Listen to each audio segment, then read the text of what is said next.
Morning, everybody. How's it going? You hear me okay? Hi, Mac. Hi, Hunter. Hi. Hi, Morgan. Don't see Michael yet, but I'm assuming he'll be here at some point. How you folks doing? Pretty good. Good. Anyone go up to campus yet? Anyone been on campus? No? No? Okay. That's all right. There's not a lot to report from campus. There aren't many people. There's some people in the building and some people in the labs, but not a whole lot. But might be fun to get you guys in there just to get a change of scenery. It's probably one of the safest places to be because there's very few people there and they keep cleaning it even though nobody comes. So it's I feel completely safe when I'm there. Okay. Well, I have Last time a. I was there, the bathrooms were locked. So, The bathrooms were locked. or at least, I mean, I wasn't in the psych building, but Oh, okay. Well, I was there on Wednesday, and the bathrooms in both the psych building and Olmsted, where my lab is, were both opened. okay. But maybe they do lock them every once in a while or something. Yeah, And no, you this don't is, want to. You want to go. yeah, this was over the summer, so Oh, it's yeah, they could. They been a could. while. So, and they probably do lock the outside bathrooms. There's a number of bathrooms near Olmsted that are outside, and they probably lock those. Is that the one near David's lab, for example? Oh, I see. Yeah. Yeah, it's literally like right outside the I bet lab they do door. lock those just for vandalism and stuff like that. Yeah. Are there other bathrooms if you can't use those? Are there ones upstairs in the building, or? Oh, I Oh, haven't you don't tried go. in a while. So. Yeah. Okay. Do you have a key to the whole building, or just to David's lab? David's lab just opens from the outside. Okay. All right, I'll mention that to him. I've got a dog in here with me because he's really needy because he's getting lonely. There's a couple of intersections where my wife's doing therapy in the bedroom, my son's doing his class in the office, and I'm in the garage here. And we all close the doors, and the doggy just gets freaked out. He just gets really upset. So I let him come in today, and he seems like he's going to be okay. Hey, there's your My cat. she just sits with me. Well, Yeah. There's the doggy. Anyway, his name's Max. All right, he'll be a good dog. If he starts scratching on the door, I might need to let him out. Has anyone heard from Michael? Do we know if everything's okay with him? No. Okay. All right. Well, he'll have the recording. Hopefully, he'll be on soon. But if not, he'll have the recording. So we're in week 4 now. This is the 4th time we've met, correct? Yes. Okay. Terrific. Then I think we're on schedule to do the exam probably week 6, which will be take-home exam. So we still will have class week 6 lecture. I've got so much to lecture on. I want to make sure I get everything in. But for some reason, I'm going fast in this class. I'm going slow in my undergraduate class. So I guess I don't know. Maybe I think you guys are so smart I can go really fast and not have a problem. But you let me know if you have any confusion on anything.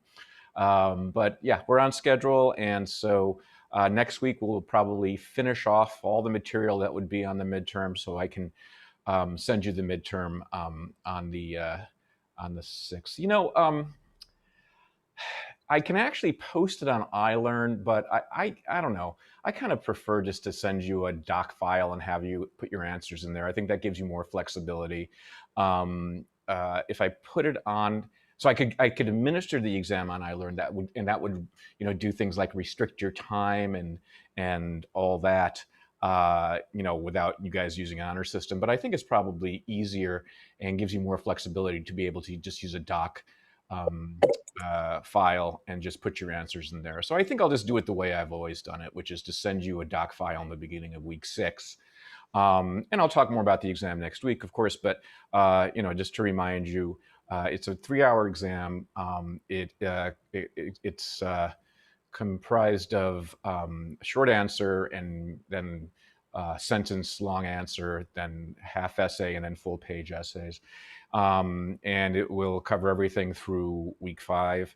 And it is closed book exam. It's honor system for grad students. We usually do it like this. For undergraduates, we can't. But for you folks, you're such trustworthy folks. It's fine to do it this way. Okay, any general questions about that at this point? I can talk more about it next week, but if do you have a lot of other exams coming up? I know you have stats exam. When's your stats exam? There's no midterm. I think there's only, yeah, I don't think there's a midterm exam for the stats. There's no midterm exam? Oh, Yeah, okay. maybe. Lucky you. Who's teaching it? Annie, right? Yeah. Yeah. Okay, that's right. I think this might be the first or maybe second year she's doing it. So typically, when Bob Rosenthal or Dan Ozer did it, our midterms would come exactly the same time. So I wanted to make sure you had flexibility, but sounds like you're in good shape. So there's not a lot of competition for your time that week. So that's terrific. Okay.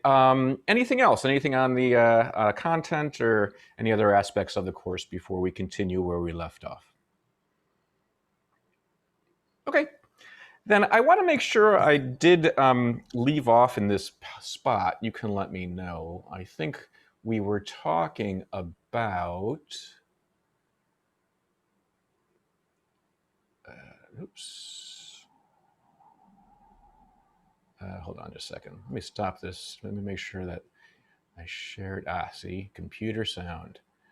And now share this. Okay. All right. Is that where we left off? Does that look familiar to you folks? Mm, You don't remember offhand?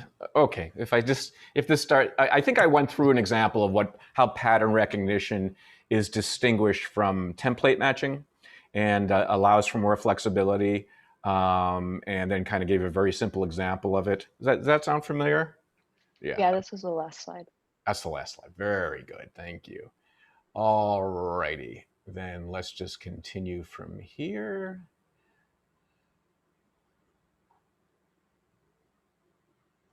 Cool. Okay. So just to remind you of what we were doing, we're going through kind of some of the earlier computational approaches to pattern recognition, kind of the most fundamental aspect of perception, where you assume that some stimulus is available to the visual system. It gets detected by the sensory organ, in this case, of course, the retina, and gets transduced into some sort of low-level information for the system. And we talked about the possibility that the process could involve some sort of template matching, but immediately saw that that was going to be restrictive, because when you're dealing with complex stimuli, and certainly complex stimuli that can be detected from different angles, from different positions, distances away, that the number of templates you would need, approximates infinity at some point. So that led, and it was actually a practical problem. While the check reading machine worked well, because it was kind of so constrained in how it was looking at the input.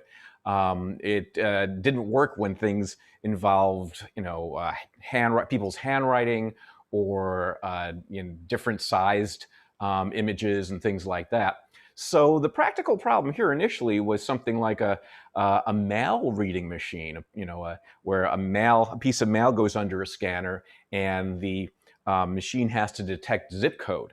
And zip codes are often handwritten, or if they're typed with different fonts, with different sizes. So they needed a machine that could be more flexible, and in so doing, thought that this might be a way to get insight into how the brain works. So this is where we left off. This is pattern recognition, and this is like from the 1960s, 70s.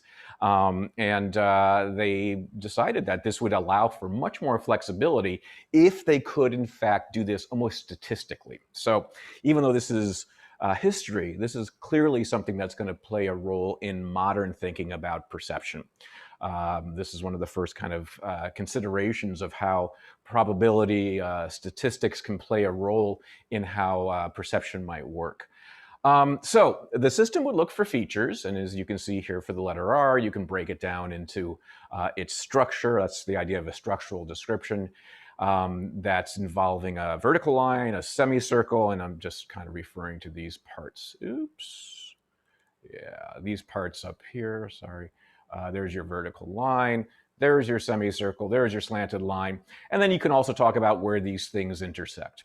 And the idea would be this, that there would be multiple levels of analysis where the lowest level would be units that detect features. So that's what you're seeing down here. We call these like little units. Sometimes they're called demons. The implication is hopefully you can find some sort of neurophysiological mechanism that instantiates this sort of process. But their only job is just to look for features in the stimulus that are represented by themselves. So, for example, there would be a little unit down here that would look for a slanted line, a little unit here that would look for a semicircle, and on and on. And these little units, once they detected themselves in the stimulus, would pass that information on to a next level of analysis. And in this case, since we're talking about letters, it could be units that represent letters. So these would be kind of like templates up here, but they'd have much more flexibility because there's not a strict template matching that's going on. Instead, they're kind of evaluating the likelihood that what is in the stimulus is in fact what they represent. So the slanted line unit, if it in fact found evidence for itself in the stimulus, like it would here, would tell the letter K, hey, guess what? I think I might be there, and that's good for you and me because we're looking for a letter K. If you're looking for the letter K, I can tell you that there's support for that. But of course, he also has to tell the letter R the same thing. Could be you too. We just based on detecting my slanted line unit here, it could support either of those things. What's not happening, of course, is the slanted line is not telling the what letter is this? I can't see. It's a P, right? If I remember. Oh, shoot. Sorry. My image of myself is blocking this. Yeah, it's a P. Okay. There's no slanted line in P, so I'm not going to pass that information on. There's not going to be an arrow showing some sort of, support or activation to the letter P. And that's going to be held throughout all of these units. Let's see, there is a question here. I want to make sure sorry, I'm late. No problem, Michael. Good to see you. Hope you're doing well. Anyway, this is how things work according to this model. And then as more or less support is gained for these different units, being the thing that is in the stimulus, they also make noise. They tell some central decision maker what the stimulus might be. So K would say, hey, I got a lot of support for me because in fact, there is a vertical line and a slanted line. And what is this here? I'm sorry. This is the problem with Zoom. Two slanted lines, right? Right. So I've got two slanted lines and a vertical line. Actually, there's not one of these. I'm sorry. I'm having a little trouble following my slide here. There's not one of these in the stimulus if it's an R, where R says, hey, guess what? I've got my slanted line, the important one for me, my vertical line, and I have the semicircle. And so I bet it's R, and P saying, well, I thought it might have been me. I've got a semicircle and I've got a vertical line, but it's got a slanted line in there too. So I'm not going to make as much noise. I'm not going to get as excited as R is. And then some decision unit looks down at all these things and says, looks like R is most excited. That's what I'm going to choose to be the letter. Okay. Now, the way I've just portrayed it, it's very cumbersome. It seems slow, but in actuality, it could be functionally instantaneous, whether instantiated in some sort of computer system or in the nervous system. And the thing about this is it's much more flexible. It's going to, since you're not looking for kind of templates that are literally the same in structure as the input. There's a certain flexibility in this that allows there to be kind of probabilities that are kind of evaluated for the decision unit to make a determination of which is most likely. Now, this is clearly a bare bones sort of system. We're going to be talking about much more sophisticated versions of this later on, but I wanted to kind of introduce it at this point because this is one of our first systems where we're talking about things happening at the same time. They're happening in parallel. So if you want to write that in your notes, this is something that we're going to come back to later where, you know, there's an evaluation for K and R and P all at the same time as there are evaluations down here all at the same time. And this just means that the system is, at least for its initial stages, working in parallel. At some point up here, there probably has to be a decision made on a serial evaluation, but that's okay. It doesn't make too much of a difference for what we're trying to portray here. This type of model is sometimes called the pandemonium model, only because you know, there's like, you know, all these little units getting excited to different levels and all this noise. You know, you can imagine K saying, hey, it might be me, and R saying, oh, I really think it's me, and P saying, yeah, it could be me, but I don't know. And with all that noise going around at that level, plus all the noise going around at the lower level, it's like pandemonium that the decision unit then has to work through to choose the most likely input. Okay, all right. Let's go on. So this is feature detection, the feature analysis or structural description sort of model that had been used to try to explain pattern recognition, especially when the patterns are more complex than what you see at the bottom of your check. So what about some evidence for this? Well, first of all, as I suggested before, this was something they tried to use to read zip codes at the post office. And in fact, it kind of is the same type of system, although it's more sophisticated now. Of course, you know, the mail sorting machines have been turned off and removed for whatever dastardly reason, but many of them have. But this is the way that these things were originally designed. And so a perceptron, you know, was one of the early kind of computational systems that was actually used in the post office to read zip codes. And because let's just think about handwriting, because we all write numbers a little bit differently from each other, a feature detection or feature analysis sort of model would allow the flexibility to be able to deal with those different handwritten numbers. You know, unlike the template matching, you could handle this potentially and say all these things are R's because there's enough in these R's to support the R unit in that previous slide to say, yeah, I see enough in there that it matches me. Now, clearly, we're going to have to add lots of other little, you know, feature detectors and stuff like that to be able to handle all these things.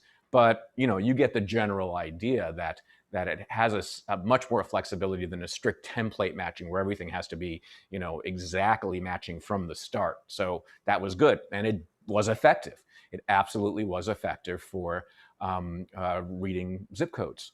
But I mean, the real strong evidence that this might be how the brain works, of course, came from the single cell recording work of Yubel and Wiesel, which we've discussed before, where they're actually showing evidence for those low-level feature units. Okay, they were kind of suggested as a possible way that a computational device might be able to do this process. But then when you find evidence in the brain for these feature units, that's amazing. So we have evidence, it looks like hard neurophysiological evidence for feature detectors. We have detectors that are activated with horizontal lines, with slanted lines, with vertical lines. You probably know the story from other classes where then you have another layer of cells in the visual cortex that seems to detect how these lines intersect, whether it makes an acute or obtuse or right angle. And then if there's movement, there's another level of cells that deal with that. Probably I can't remember the simple, complex, hypercomplex were those the names of the cells back then. So boy, this is great. I mean, not only does this work conceptually and practically in the mechanics of the perceptron at the post office, but boy, you've got cells that look like they're doing exactly what you'd want them to if feature analysis was what was occurring. Okay. So I'm going to leave that here. But before we do, there's a couple of characteristics I want to point out about this model, because it's going to allow us to kind of step off later on and talk about more contemporary models that are similar in spirit, at least. So I just wanted to kind of portray some characteristics of this kind of feature detection kind of hierarchy now, so we can contrast it later. So we are in fact looking at a hierarchical model, right? We're looking at a model that starts with the kind of the low level aspects of what it's dealing with, and then deals with the more complex description of what the thing might be, where it ends up with some sort of unit that can make a decision of what's going on. So it's a hierarchy, like the government and the makeup of the campus, right? The chancellor is the decision unit on campus, I guess, right? Anyway, so you've seen these sorts of things before, I'm sure. You understand how this is a hierarchical system. There's a couple of other characteristics I want to point out, again, for purposes of later comparison. First of all, each of these units only has a single function, right? The units along the bottom row are designed just to detect specific features, slanted lines, vertical lines, semicircles. And that's also true of the letter units, right? They are there just to detect Ks, Rs, Ps, that sort of stuff. These units, these nodes, these units each have a single function, which makes perfect sense in this type of model. Also, the dominance between these units doesn't change, right? So I guess you can say the decision unit is the one that kind of dominates over the letter units, which dominate over the feature units, just in the sense that, they kind of are overseeing the lower levels. Okay, that's what's meant by the dominance here, and it doesn't change, right? It's not like these can swap and the K unit can kind of feed back onto the feature unit in this type of model. So this is a model where the dominance between the levels are always going to be the same. That's just what's meant by invariance dominance. There's a centralization of control or of decision here. And all that's saying is that there's one specific place, or one specific unit in this case, that makes the decision. Okay, that's what centralization means. So that little top Pac-Man looking guy up there is the decision unit, sometimes called the decision daemon. Daemon's a term that they gave these units back then. And these guys are going to be the ones that make the decision. These folks help out, but this is the one that makes the decision. Now, I should mention also that this exact same model can be applied to not perception, but production, just as an aside. So, for motor coordination, for producing actions, for speaking, for example. So let's talk about speaking, since we'll be doing that for much of the rest of the class. This little guy up here, could be a unit that decides what's going to be said, what word is going to be said. And he says, okay, cat. I want the speech production system to make the word cat. And then he would send out commands to units in the brain that are representing the different sounds of speech, or the phonemes. Okay, remember that term from your old speech class or perception class? Phonemes are just the letters of produced speech. And then these units will go ahead and tell the musculature what to do, in the sense of producing parts of the phoneme as features of produced speech. So the one I've shown you here is a perception model, pandemonium model, but it certainly could be a production pandemonium model too, where the arrows are just reversed. Okay. Still, there's a centralization here, whether it's a decision centralization or a control centralization. Good. Also, what's showing here is a one-way flow of information in this original perceptron pandemonium model. In other words, the information in this case is just running from the lower units all the way up to the higher unit.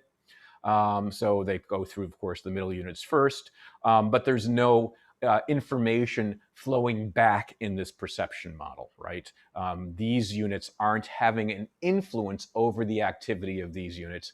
And even this daemon, this decision daemon up here, isn't influencing the activity of these units here, okay?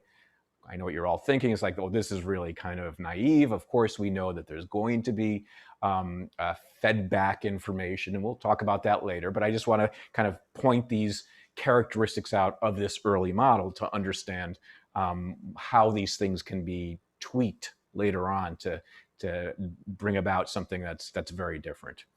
And then this is something else you'll think is naive, but it's important to point it out for this old model. There's no communication within the level. So there's nothing R is telling the unit for K or the unit for P that could change its activation. There's nothing the vertical line unit could tell the semicircle unit or the diagonal unit that would change its activation. So there's no influence between units within a level. Okay? So that just kind of sets that up as a way of, again, building later on. It's nice. Any questions at this point? Anyone got anything? No problem if you don't. Just wanted to see. So they still do use fairly similar models in perceptual learning and related fields, right? Yes, they do, but as you'll see, they are generally more sophisticated. But in spirit, I think we've got the groundwork for many models that are absolutely discussed in contemporary perception. Yes, absolutely. Other questions you might have?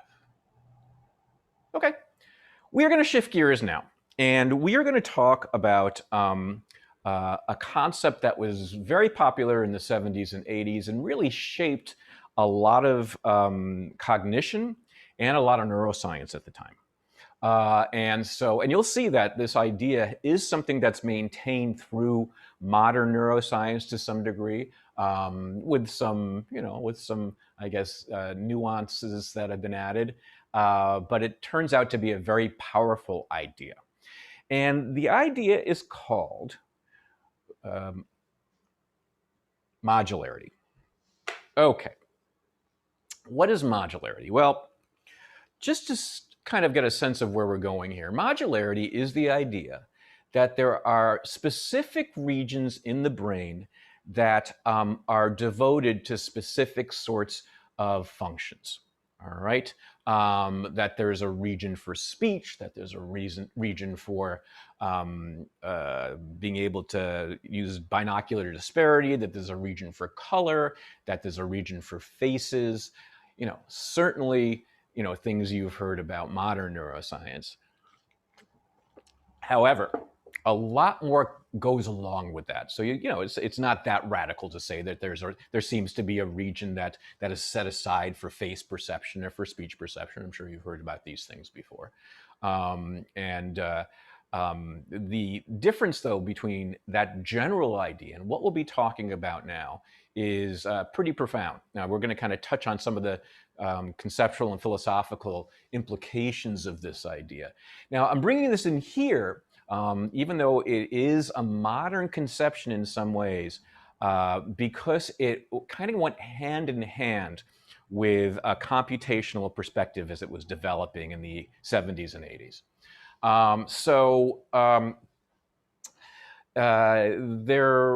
You'll see what I mean as I go through, but as kind of the details of what computation meant for the mind were being developed, there was kind of an interesting twist on the idea of there being separate computational systems for some sorts of functions, and that these separate computational systems were possibly given at birth, or at least the potential was given at birth, and they behave differently than a general kind of computational process for something that wasn't necessarily as important to the the adaptive benefit of the animal. Okay, so just to kind of give a background here, this does fit really nicely into the computational view as we'll be developing it, but it is something that you'll see kind of continues through modern thinking. So how to introduce modularity? Well, the way it's typically discussed by the folks that even developed it, Jerry Fodor and Polishin and all of his colleagues, is to think back at phrenology. And you might know a little bit about phrenology. Phrenology was a kind of a parlor game from the 19th century, early 20th century too. And this is before everyone, had fun things to do like, computer games and stuff like that. What do? Well, if you don't have those things to do, you feel each other's skull. And this is my feeling is about this was a great icebreaker, right? This was a great way to get to know people at the party. What you do is you come up to them and say, okay, you look like a very interesting person, and so to determine something about your personality, let me see if I can touch your head, the skull, outside of your head, and then make predictions, right, about whether, ask you whether this is true of your personality. So, somebody would come up to me, and for me, it's very easy, of course. They would feel this part of my skull here and say, oh, you're gregarious. I say, yeah, I guess so. And then feel another part of my skull back here and say, oh, but you like your alone time too. And I say, yes, that's very true. And then they feel up here and say, sometimes you care what people think about you, but other times you don't. Okay, you get the general idea. This is like astrology, right? It's like, if you say this right, they're going to say, oh, how did you know? I mean, everyone feels like that. Anyway, as you can see, you can get these still.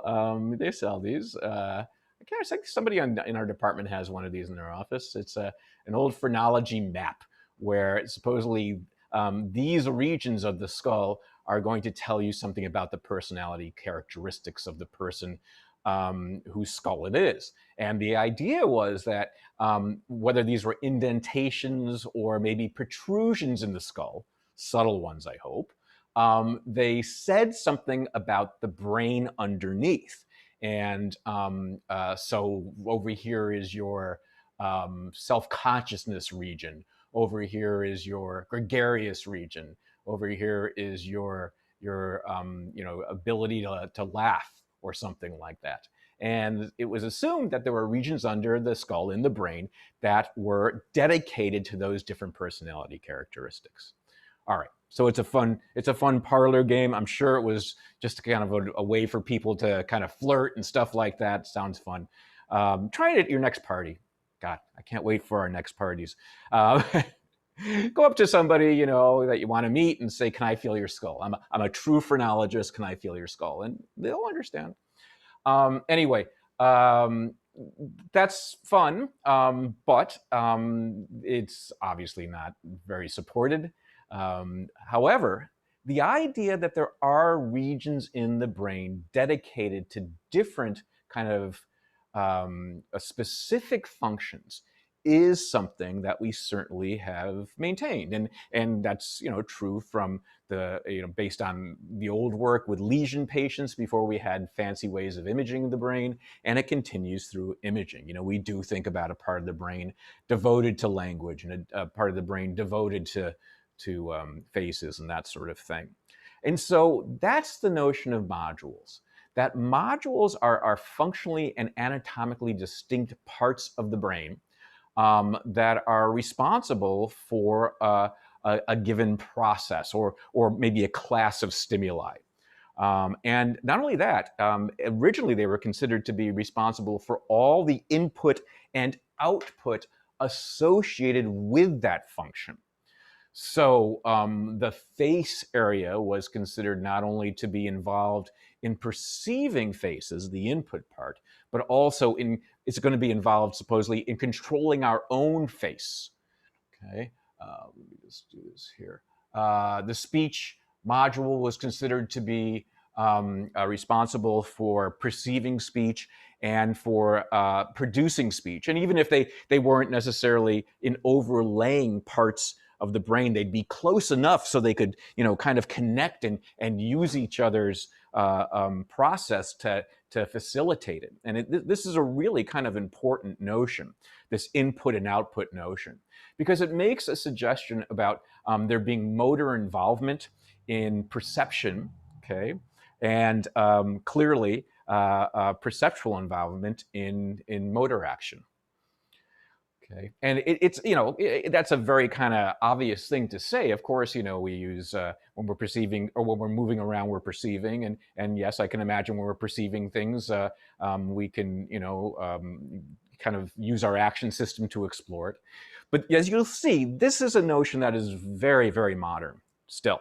The idea that the motor system and the perception system that is relevant to some action, some function, are very, very closely tied together. You know, you probably are, some of you probably are aware of this. There's this whole story about specific neurons that have double duty for perception and action, mirror neurons, which are something we'll talk about later on in the quarter, but I wanted to give its background here. So some examples, and these are some of the original examples that first appeared in the 80s and 90s. It was thought that functions such as stereopsis and color perception, sound localization, those were all functions that were responsive, that were computed through a module. Of course, the most kind of prototypic modules, the ones that are discussed most frequently as modular, is speech and faces. So the idea that we have a special part of our brain for each of these things is something that I think, you know, many scientists would agree on. So it is something absolutely that is consistent with theories, modern theories, even though it was kind of formalized more in the 80s. Okay, so that formalization actually was very, very nice, because it even if all the characteristics I'm about to list of modules are not necessarily things people now require to say something is modular, okay, it touches on concepts that are going to prove to be very, very important in cognitive and perceptual psychology, and probably general psychology too. The first one is that not everything is modular. Okay, if we had separate regions in our brain dedicated to things like not just speech perception, but dog barks, and then another module for things like rain sounds, or I'm just trying to think of things that, or, you know, rocks rolling, or things like that, you know, we'd run out of room very quickly. The idea here is this, that modules exist because they have supreme ecological relevance. And all I mean here about ecological relevance, I don't want to weigh this term down with anything else. It is the term they use, but it means that it has an adaptive significance, right? So yes, I mean, it's important for our species to be able to very efficiently and accurately judge somebody's intent towards us, whether they're angry, whether they're scared, disgusted. I guess that woman's disgusted with me, right? That is a critical thing for my survival. And so for me to be able to perceive that from faces or from voices has a lot of ecological relevance. So we're not going to say very much is modular, right? There's not that many functions that are modular, but those that exist are ecologically relevant. They have a strong adaptive significance. And the things that are not modular get processed in kind of a general computational part of the brain, right? We have specialized part of the brains for highly adaptive sort of functions, and then we kind of have a general part of the brain where we deal with all the other information that's involved. Okay, that's one thing. I've already hinted at the next, which is an anatomical distinctiveness, that you should see evidence for that, right? You should see evidence for a speech module, a face module, a sound localization module, module for perceiving colors, all this sort of stuff. And back then, you know, they were just kind of discussing the emerging MRI and things like that, but certainly, you know, they would cite research on lesion patients. And, I'm sure you know a little bit about this history where, prosopagnosia, somebody would wake up and not be able to recognize faces. And then they would do some sort of scan, or they would, look at them during autopsy and find out, in fact, they had damage in a specific area, the fusiform gyrus area. That would be evidence that, yeah, there looks like there's a specific part of the brain that, when it gets damaged, prevents people from recognizing faces, a face module. So, even back then they were very clear on that. Then the rest of these are kind of more subtle, but important. One is that modules should work so efficiently that they don't allow conscious awareness of the process. So I have a chessboard there so I can put an X through it. When you're playing chess, you can think about the next move. You can think about your opponent's move. There's a certain kind of, rationality that you have conscious insight to. Chess playing is not a modular process, right? Speech perception is, right? So when you hear speech, when you hear my speech, it's not as if you can go into the module and kind of carefully listen for the noises and the tones and the things like that. You hear speech as speech. You don't know how the process is working at all. And in that sense, it allows the module to be that much more efficient. So yeah, whatever we're going to be talking about as modular is modular for its adaptive significance, and that adaptive significance is going to support the module's processing efficiency and validity, right? So yeah, one of the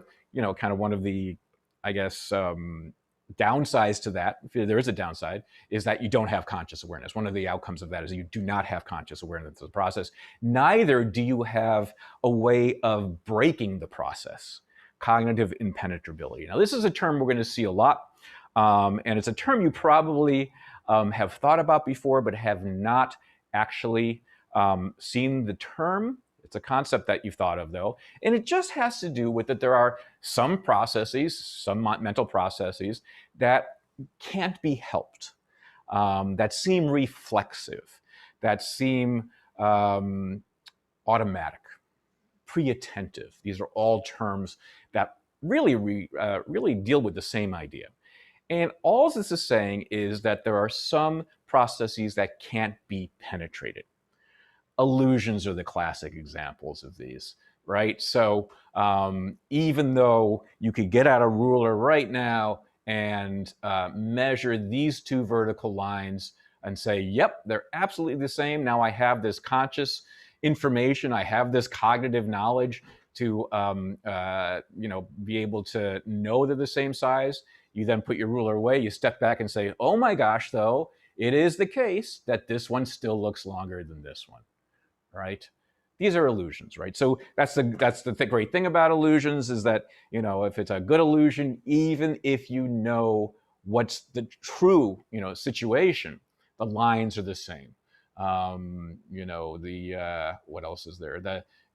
For the Ponzo illusion, all these things, all this conscious knowledge, all this extra outside information that might have an influence on the process cannot penetrate it. Okay, so illusions are kind of the most intuitive example, but what these folks are going to say, these kind of modular theorists, is that the things that we've kind of identified as modular, including face perception, including speech perception, are also processes that can't be penetrated. Okay, you can't think away a face, and this is one of the reasons that you can't help but see faces in things that aren't faces, right? This is mountain formation. Actually, I think this has fallen down since, but boy, a face, it looks like almost a old face kind of pops out. I think it's called the Old Man in the Mountain. It was in New Hampshire, but I think parts of it have sadly fallen recently. But you look at the fronts of cars, you look at electrical outlets, You may have seen faces on French toast or whatever. You see images like that. It's as if the face perception module has to go through its normal processing function. And even though you know that these are not really faces, your brain can't help but see it as a face. So I'm actually looking right now at a power strip, and I'm looking at the outlets down here on the ground, out in my waterfall scenery, right? They look like faces going like that, right? And it's like, I obviously have this outside knowledge that, yeah, it's a electrical socket, but on another level, my face module is going through and it's seeing faces even where faces aren't there. And that happens with speech too. I think sometimes you'll see an example of that later, a fun example of that later. But it is the case that sometimes you'll think you hear voices when you have the hair dryer on. You think you hear people talking, that sort of stuff. It's that sort of kind of illusory experience that kind of helps demonstrate this impenetrability. It doesn't matter what type of outside knowledge you have of the true situation. Those modules are going to do their stuff anyway, right? What do we have here? Binocular disparity, right? You put the glasses on, the movie's not really in 3D. You have all this information, but you get the brain to kind of do its normal processing, and that outside knowledge cannot defeat the fact that you'll start seeing things in, this extra third dimension. Okay. And then there's this idea that all relevant information is available. And what that has to do with, and this is going to be a really important part of modern perceptual psychology, is that a module takes in information from all modalities. Okay.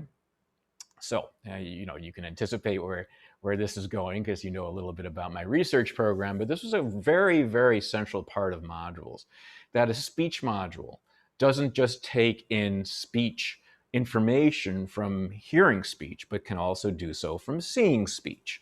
And you'll see an illusion that supports that. Of course, you're familiar with it probably, but that's also true with faces, as we'll see. Not only can you recognize faces from seeing faces, you can recognize faces from touching faces, and the same kind of idiosyncratic characteristics that's involved in visual face perception is involved in tactile face perception. So you might not know very much about that literature, but there's a solid literature now showing that prosopagnostics, people who have this trouble with recognizing faces, don't just have a problem with seeing faces, they also have a problem with recognizing faces from touch, where the rest of us are actually very good at it. Surprisingly good. Prosopagnostics are not. So the idea here is that the module, the face module, takes information from vision, but also takes information from touch, and in a kind of an interesting way, doesn't care through which sensory modality this information comes. What the module is after is trying to identify what's out in the world, what the distal stimulus is, and doesn't really care very much about what the proximal input is like. And in that sense, it's considered to be, that's one of the characteristics, I should say, of what we considered a module, at least at that time, is that its functioning, it was so efficient, was so quick and automatic, that it just wanted to know what the distal stimulus properties were and didn't really do this sort of kind of step-by-step analysis we've been discussing with regard to kind of extracting sensory information and all that stuff. I mean, that's kind of its style, but you'll see it's going to make that process, that step-by-step process, very, very efficient, and in doing so, will prevent conscious awareness of the process and prevent any sort of outside knowledge from breaking the process and take information from all the modalities. You'll see how that works. And then, I'm going to add this to it too. These characteristics are listed in the paper that you're reading on that modularity of mind. I think it's called Précis on Modularity of Mind. That's the Fodor paper. But I'm going to add something else to it. I won't number it just so I don't confuse you. But there's going to be a clear functional distinctiveness.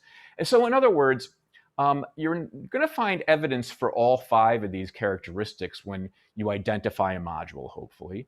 But I'm also going to say there's other characteristics that can be available through behavioral experiments or neurophysiological experiments that show that the processes of a module are different from non-modular processes. Okay, and actually, that's what we're going to spend a lot of time on today, talking about those functional distinctions as it regards speech. And so let's do that. How are we doing time here? Any questions at this point before we start getting into one of the prime examples of modules? Yeah, I have 2 quick questions. Great. So yeah, the first one is like, how do we define the function in this theory? Like, if like I'm wondering if it is just restricted to perception, or like it is like we can also apply this kind of theory to high level cognition or something like that. Most at this time in the 80s and 90s, at this time it was initially applied just to perception, this kind of modular idea. However, it has been applied to things like higher level language. You know, I'm trying to think how else it's been applied. Are you thinking anything in particular, Mac? Yeah, I'm thinking of a recent paper about, I think you know that, about cognition and perception, and they are using the word modularity, and it feels weird. Yeah, like a BBS paper at Behavior and Brain Sciences. Yeah. Well, who are the authors on that? Do you remember? Chase Firestone. Yeah. Yes, that's great. Yeah, absolutely, and they definitely deal with some of the things we're dealing with right now. Yeah, that's good. That's a really good connection. And you had another question? Oh yeah, so maybe yeah. So for the second one, so I'm wondering like what can be the counter evidence for this theory? Like there are so many hypotheses here, and it seems like they can explain all of the results, all of the things we've already discovered. But what can be the counter evidence of the modularity of mind theory? What is the What is the counter evidence? Yeah, like I was going to say, I think that actually plays really well into a question I had, which is like the evidence for number 5 there is also kind of what undoes this whole modular idea for me. It's like, okay, well, if I can gather information from every module, then how is it not a larger system that is completely interconnected and therefore not like uniquely separated? Okay, so let me address that first. I think maybe there's a little confusion there. It's not that, and I might have misspoke, and I apologize if I do. Number 5 says it's not as if every module has access to every other module. In fact, they absolutely don't. Every module has access, if we're talking about a perceptual function, every module has access to every modality, every sensory modality. That's very different. Okay. So it's like all of the sensors feed information to each module. Yes. Which is okay. Yeah. So, and I'll be talking directly about this with regard to speech. So there's a speech module. It can take input from the eyes, the ear, that sort of thing. But everything, once it gets to the module, is going to be a kind of similar process where it's cognitively impenetrable, and you have no conscious awareness of what's going on. And some of the best examples of the multisensory aspects of modules come from showing that you don't have any penetrability or conscious access. And this kind of functional distinctiveness is a really important part too. So it's not like, there is a auditory speech module. No, there's a speech module that takes in all modality information. Right, that's a very important distinction. Now, getting back to what Max said, so I'm not quite sure if you're asking what are the alternative theories to this, or what? Give me. Or did you want an example of something that's not processed in a modular way? Yeah, maybe. Yeah, that's it. Yeah, I just wondering like what Which kind one? of, what kind of, it's like the latter one. Yeah.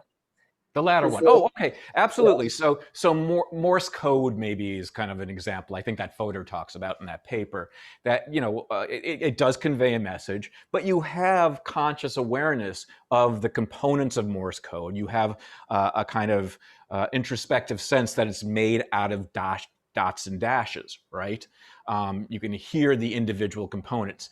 That is impossible with speech. You cannot hear the individual components of speech. Okay. What else? Kind of any sort of general process. So when you hear things like, slamming doors or ventilation sounds, I'm just trying to think of other types of sounds, hand claps, these sort of things that don't have this functional relevance, that are so important to the survival, that goes through a general auditory processor. Okay, that goes through a general auditory processor. That doesn't have to do with speech. It takes a little longer. It's more fallible. It can allow, you can set up situations where you can show that it can be penetrated by outside information. Okay, so, yeah. And as I show the functional distinctiveness of these sorts of things, I think you'll get a better sense of, because there's tons of evidence, at least purported evidence, that speech is perceived differently from non-speech sounds. Okay, that there's something inherently different about the processing stages that speech go through that don't apply to non-speech sounds. How does language fit? How does language factor into this? Like if you hear a language you don't know, that goes into your, I guess, your general auditory stuff, and the process of learning a language is kind of adapting the speech module to it. Yeah. So your native language is ultimately what's going to be perceived through the module. That doesn't mean that you're, not able to hear that there might be some aspects of it that do kind of seep into the speech module, but the speech module is designed for languages that you understand and are parsed. That's why supposedly we can't, easily parse, words from the phonemes in foreign languages that we don't know, because we don't have the utility of the full speech module to be able to do that. Yeah. So really, yes, you're right. The speech module is something that's designed to deal with our native language. And if you know the speech development story, that we are born with the ability to distinguish all the languages, phonemes, and we lose that as we go through the first year of life or so. And at that point, kind of the module is kind of solidifying and dealing with our native language, and it makes it harder to learn foreign languages after a fashion. Yes, absolutely. Other questions? I have something, and it's not meant to be argumentative, but it seems like there's has to be some sort of hierarchy to this modular idea then. What do you mean? Like, for instance, with sensors versus modules, like there has to be some sort of hierarchy there, right? Or else, I don't know. Yeah. So I think there is a confusion here sometimes, and you're not the only one that deals with it. I think that there's a conflating of sensory system and module, and that this is something they're absolutely rejecting. That what they're saying is that the module is kind of functionally established as something that's going to recover the distal stimulus and does not really care about which sense it comes through. So the senses on their own are not modular, according to this perspective, right? You would not call vision a module. Even though, the language has changed a little bit now, and you say, okay, we have a module for vision, we have a module for a hearing, that sort of thing. This is a very different conception. And it's a different conception of what existed beforehand, before this kind of more formal definition of modules, and it's a different conception of what we now often call a module. So that's, I think, where the confusion lies. Okay.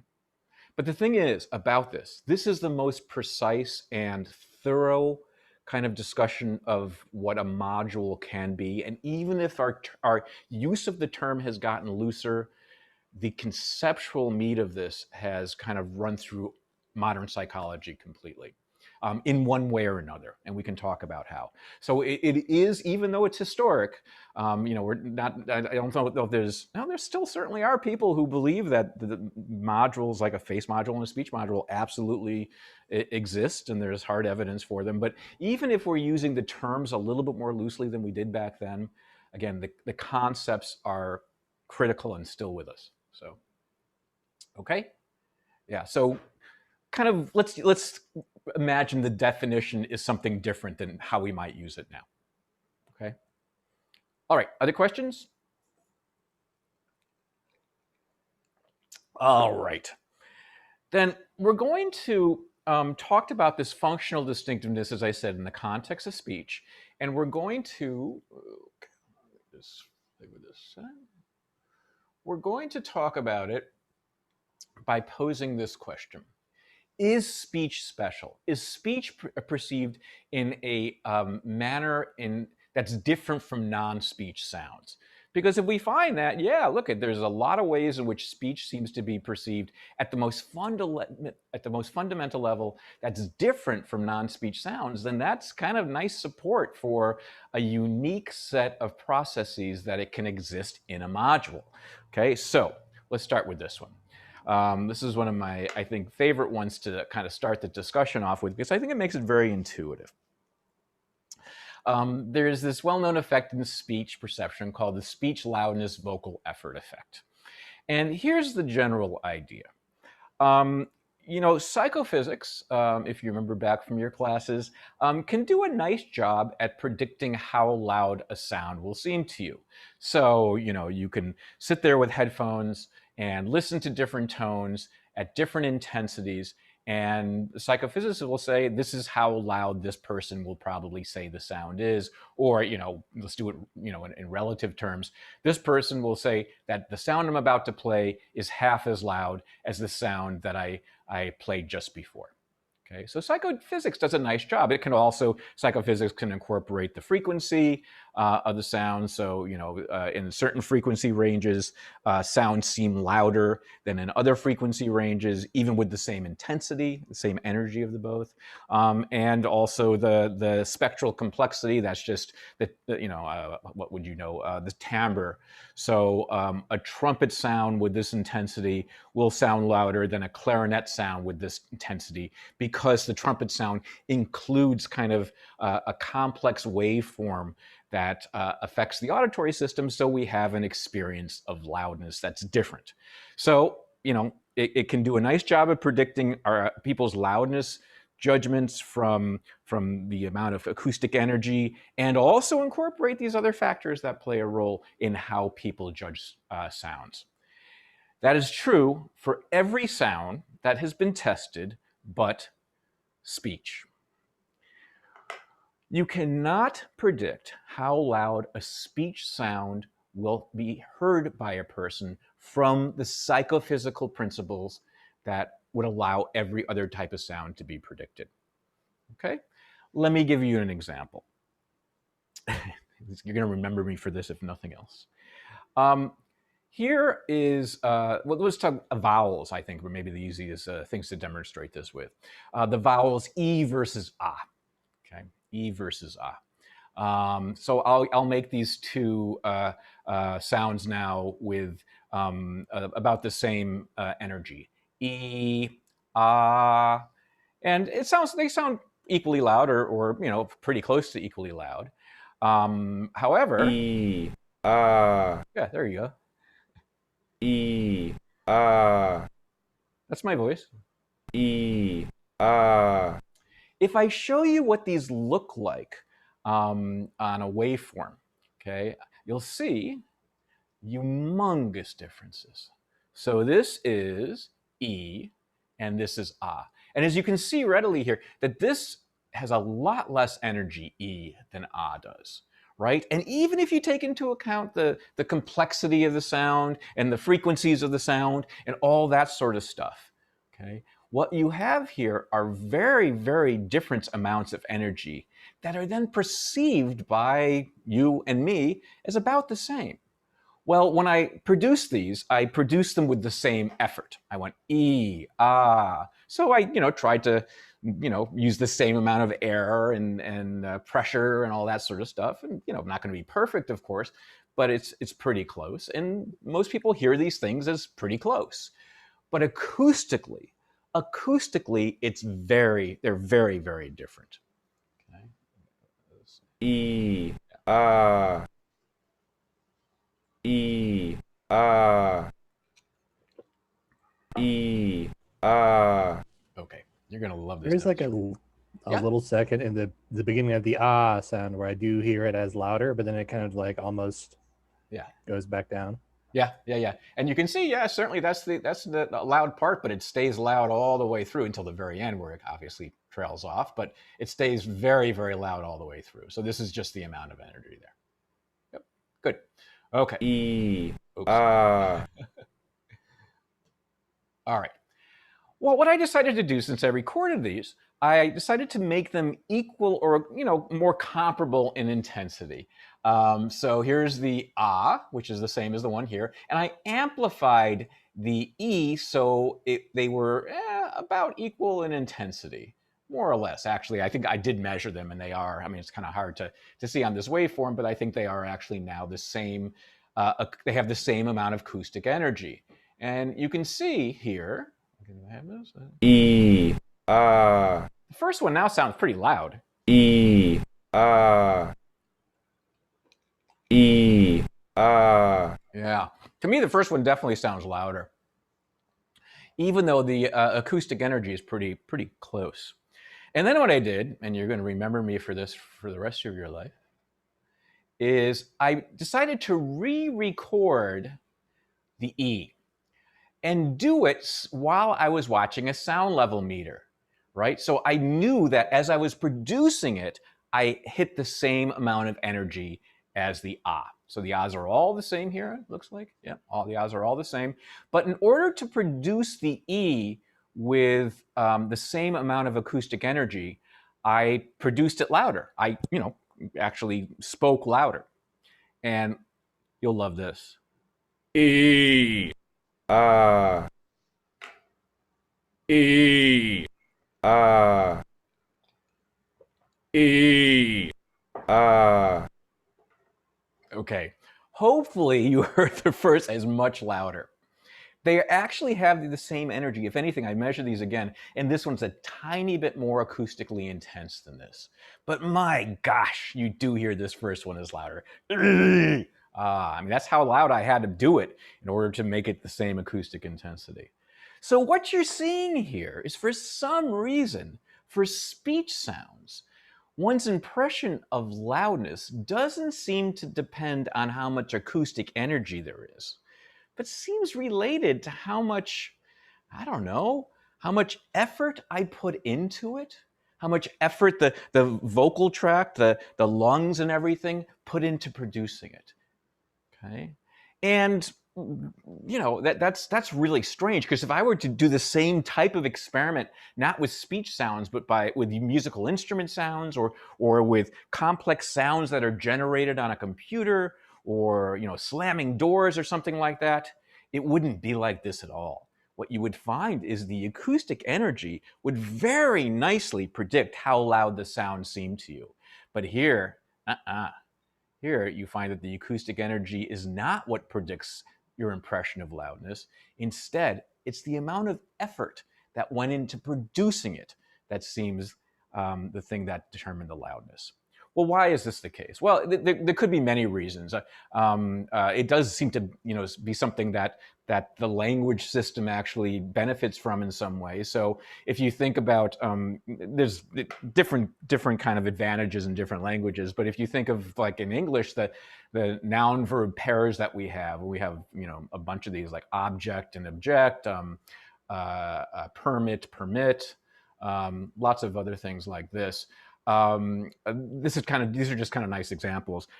If I ask you what the difference is between object and object, you'd say, well, in object, the first syllable is stressed, in an object, the second syllable is stressed. I say, well, how do you perceive a stressed syllable? What is the perceptual correlate of stressed syllable? I say, well, an object, I guess I'd say the first syllable is louder. An object, the second syllable is louder, right? Object, object, right? That's kind of our impression of that. However, if you then look down here where you can see a little waveform display of object and object, in both cases, the first syllable is louder than the second syllable, right? You can see there's a big difference in object, but there's also a difference in object where the first syllable should sound louder, but it actually is the second syllable that you do hear is louder. Let's see. Object. Object. Yeah, just to remind you what they say. Object. Object. Object. Object. Now, when I'm making those different sounds, right, it is the case that more effort in the articulatory tract is in fact imparted for the stressed syllable. So when I say object, I'm using more vocal effort to produce that first syllable. When I say object, I'm using more effort to produce the second syllable. In both cases, the first syllable is acoustically more intense, but the effort is different. And what folks think is that what the speech system is doing, and something specific to speech, is that it's perceiving vocal effort. And this is the effect. This is the speech loudness vocal effort effect. So the best way to predict how loud a speech sound will sound to somebody is by measuring the speech producer's vocal effort. How much effort went into actually producing the speech. And there's different ways you can measure that. Here's the ickiest way. You can put little electrodes into the muscles of the neck and the mouth, and you can have somebody swallow a balloon and measure what's called the subglottal pressure. It's just the pressure under the voice box here. You don't need to know the details. And that's a kind of nice way to measure the amount of effort that went into the production. It's just physiological measures of the amount of work that goes into the actual production of a sound. So it is that you don't have to really know the details of this. It's just the work. The vocal work is going to be a function of the subglottal pressure, which is just the pressure under the voice box, okay, under the larynx, and the air velocity. Oh yeah, I forgot about that too. They put a little tube down into the voice box and measure how fast the air travels through the voice box. So this is the air velocity across the larynx. There's lots of different ways you can do this. As I said, you can also test the muscular work and all that sort of stuff. But that, rather than acoustic intensity or intensity and frequency, or intensity and frequency and kind of the spectral complexity, work is the best way to predict how loud a speech sound will sound to somebody. And that seems to be the case just for speech, okay? It's not something, like I said, with all other sounds, whether it's hand clapping or slamming doors or, musical sounds, all that sort of stuff. Psychophysics, all those things we learned in psychophysics work really well. But for speech, it falls apart. Why is that the case?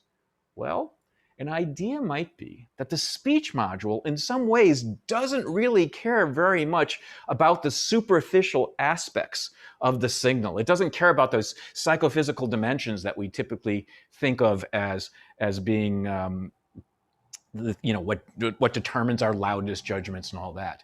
Instead, it kind of bypasses that stuff and cares about the distal event, the event out in the world that produced the sound. Okay? So the idea is that the speech module's goal is to perceive articulation and not sound. Right? That it's trying to go, past the superficial energetic details of the signal, and is trying to work towards what the articulatory event was that made the speech. Okay? So that sounds a little weird. What does it mean that it's not using it? Certainly it is using sound, but it's using something different. It's using the sound, but in a very, very different way. It's not really analyzing the sound in terms of the psychophysics involved. Instead, it's using the sound and trying to determine what the speech motor production system was doing. Okay? Possibly by using its own motor production system.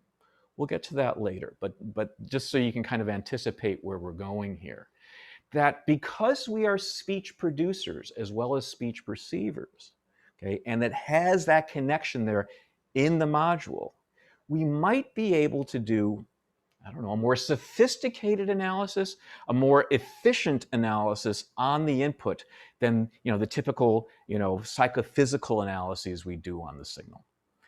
And that kind of connection between perception and production allows us to more effectively recover the motoric action that went into producing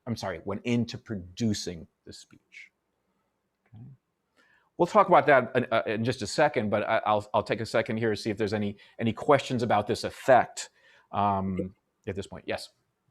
Yeah, I'm wondering, like, they are measuring the intensity based on like the signal from the microphone, right? From the mic, right? Like something like that, right? You mean in terms of the acoustic measurements, or? I mean, how do they measure the intensity of each sound or the energy of each sound? Like, is it? I think it should be a microphone or something like that, right? How do you measure the intensity? Is that what you're asking? Yeah. Yeah. Oh, yeah. No, it's very easy. I mean, you have. I'm sure you have something on your computer or even your phone that can measure the intensity of sound. Yeah. Yeah. So that's the problem, I'd say, because, like when you're pronouncing E, like there are more obstacles between the microphone and your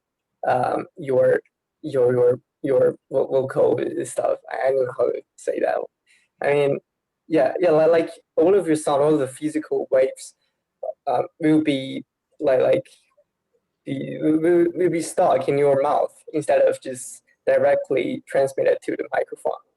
Yes, but for ourselves, the sound wave can be transmitted to our sensors by our bones, by our body, And for there's no obstacles. Like the physical waves can go directly into the microphone. So it's maybe there's a measurement bias. I mean, I'm not quite sure what you mean. I mean, this works with lots of other sounds besides E and ah, if that's what you mean. Yeah, but maybe there are similar issues because we are using different shape of mouth to pronunciate that sound. I'm not quite following you. So you're saying that there's, you're not talking about how you hear your own speech, correct? Yeah, because we can use like the sound wave can transmit it based on our bones, based on our bodies, right? Yes, absolutely true. Right. Yeah, but for the microphone, the sound cannot be transmitted based on kind of things, based on the solid things, right? Oh, I see what you're saying. Yeah, so yeah, maybe the sound wave that arrived to our sensors are the same for these two sound, but for the microphone they're different. Yeah. Microphone. Yeah, but even if that's true, so you're saying since you're used to hearing speech through both bone conduction and air conduction, there might be a bias in how you perceive other people's speech. Is that what you're suggesting? No, I mean, maybe there's a difference in intensity for the perception of sound for the microphone, but there's no like difference between the intensity of each sound for us. Yeah, I mean, like. And would you still? It's okay. Would you then still find differences between speech and non-speech sounds? Would that explain the difference between? No, it's not like about speech or non-speech sound. Let's just talk about these two sounds, like E and A here. Yeah. And I see what you're saying. I see. For very specific, the very specific E versus A example, you can imagine that there might be differences in bone conduction versus air sound or something like that. Is that what you're saying? I think he's saying also maybe like the microphone isn't picking up like all of the waveforms. Maybe Like you're talking about the directionality of the sound. Yeah, it's like sorry for my language. It's just well, like we are using both bone conduction and air conduction to perceive our sound, right? To perceive our own sound, yes. Yeah, perceive our own sound. But for the microphone is only perceiving the sound that coming from air conduction. Yes, I understand that. That's correct. Right. So maybe there's no such kind of effect for us, but there's there's the difference for the signal that perceived by the microphone. Yeah, right, but I'm talking about the examples where you're hearing somebody else's speech. Hopefully, you heard it as I was doing it, through the. Okay. Yeah. So the speech. It's not how we. It has nothing to do with how we perceive our own speech, really. I mean, unless you're saying that maybe there's a bias because we compare how we hear our own speech to other people's speech or something like that. But all this entire demonstration has to do with hearing somebody else's speech. Okay, this is all. I mean, didn't you that last example? Yeah. So it's not. Yeah. So, but I think you make an interesting point. Is that maybe there's a bias because we hear speech differently because we're used to hearing our own speech differently. Is what you're saying, right? Yeah. There is some information loss in like microphone and electronically transmitted speech compared to IRL in-person speech, where you can hear more like microtones and all the echoing and so on. But that's also true. That the microphone's going to do the same thing with all sounds, not just speech sounds, right? I think that there is, people I think have studied, I wish I had some actual citations for it. People seem slightly colder and less friendly, for instance, over Zoom, for instance. Yeah. And part of that is the auditory component. Right. I understand what you're saying. Yeah, that makes perfect sense. That our auditory. I think part of that is also the sterileness of being on Zoom. No, but I understand. I do understand what you guys are saying.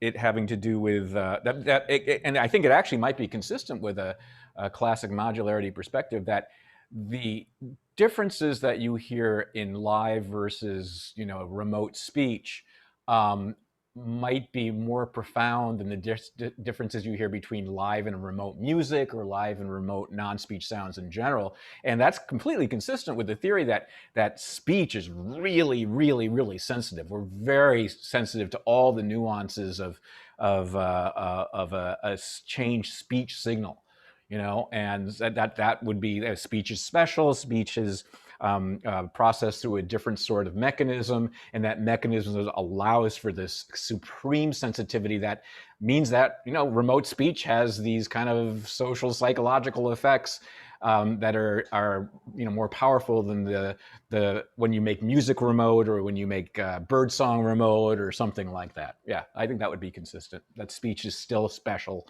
in that way. Okay, why don't we try to get through the next slide. Actually, maybe we should take a little break. That's going to be a 10-minute slide. So why don't we take a little 10-minute break here, and we'll continue talking about what's considered evidence for a specialized speech function. Okay? Great.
Oh.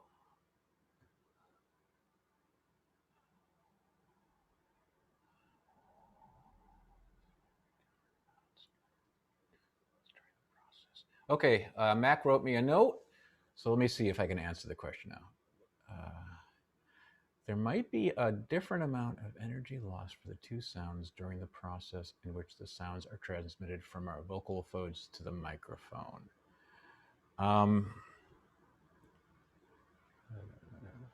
Versus yeah, but I don't think that would just be a Mac. I don't think that would just be an issue for speech that was being recorded. Again, this is perceiving other people's speech that has nothing to do with hearing your own speech. These aren't judgments of one's own speech, right? And I would think that whatever would be lost for other types of sounds that are not speech sounds, right? So I don't see how this explains how people perceive speech differently from non-speech still. Yeah, I just suddenly saw, I mean, my argument is just totally nonsense. Okay, no, I just wanted the mistake of it. It's like, I like it. Thank you for doing it. It's no problem. I mean, the more you can think about these things, the better. So it's no problem. But we can talk about it some other time. It's no problem. Is here a leak? Okay, so maybe there's. Okay, we'll talk about that some other time if you like, Matt. All right, good. Well, let's continue. Unless there's other questions. No, we're good. We're good. All right, share screen. Cool. Everything should be good. Okay. Then let's continue talking about this and talk about another way in which speech is, some of these other phenomena in which speech is considered to be special. And this one has to do with the way that sounds are categorized, or the way we can take a kind of a continuum of a sound and slowly change a piece of it and determine what's being perceived based on that. So let's think about a tone on a keyboard or something like this. Here's my keyboard again. Remember I had a keyboard last time too. If I were to do this, kind of go up like this, you would hear a continuous sound getting higher and higher, right? Like this, we're more or less continuous, right?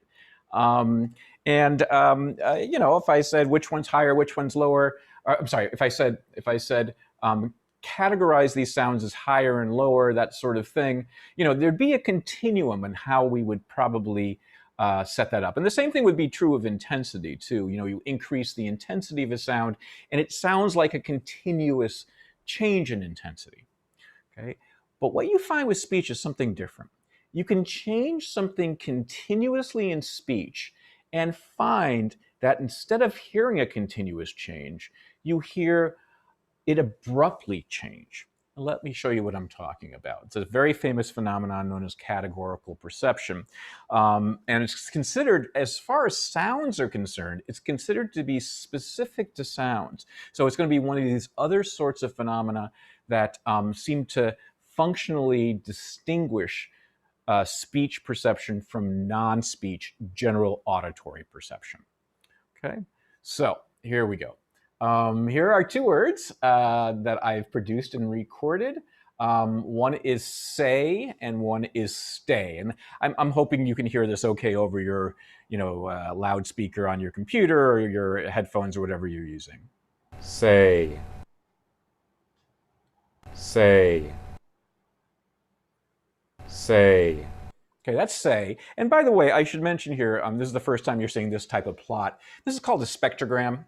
It's not that important, the technical details. But what this shows is, this is time here. Here, we'll look at this is say right here, the one that we just heard. This is time going this way. This is frequency. So these are low-pitched components of the sound. These are high-pitched components of the sound. And the other thing that's actually noted on here is the intensity, how much acoustic energy there is. And so the darker the smudges here, the louder or the more acoustically intense the energy is here. Okay, and so what you're seeing here is say. Now, you're going to learn a little bit more about these bands of energy here. You can see there's a band of energy down there and a band of energy here and kind of a band of energy there. These are going to be important speech features later on, as you'll learn. However, I just wanted to make sure you understood what you're looking at here. This is, there's noise, and this is a. So that's why you hear say there. Let me go ahead and play that for you one more time. Oops. Sorry. Say. Yeah. Say. Say. Now, being the clever dude I am, I took that say and I made it into the word stay. Now, the way I did that, for those of you that like to do these sort of things at home, is I just added a little silence between the s and the a. So that's what you're seeing here. I just took a little silence, and you probably can do this on, you know, a free app you could download to your computer if you're a speech sound hobbyist like me. So you can make it go from say to a stay sort of sound by adding this silence here. So let's see how well I did.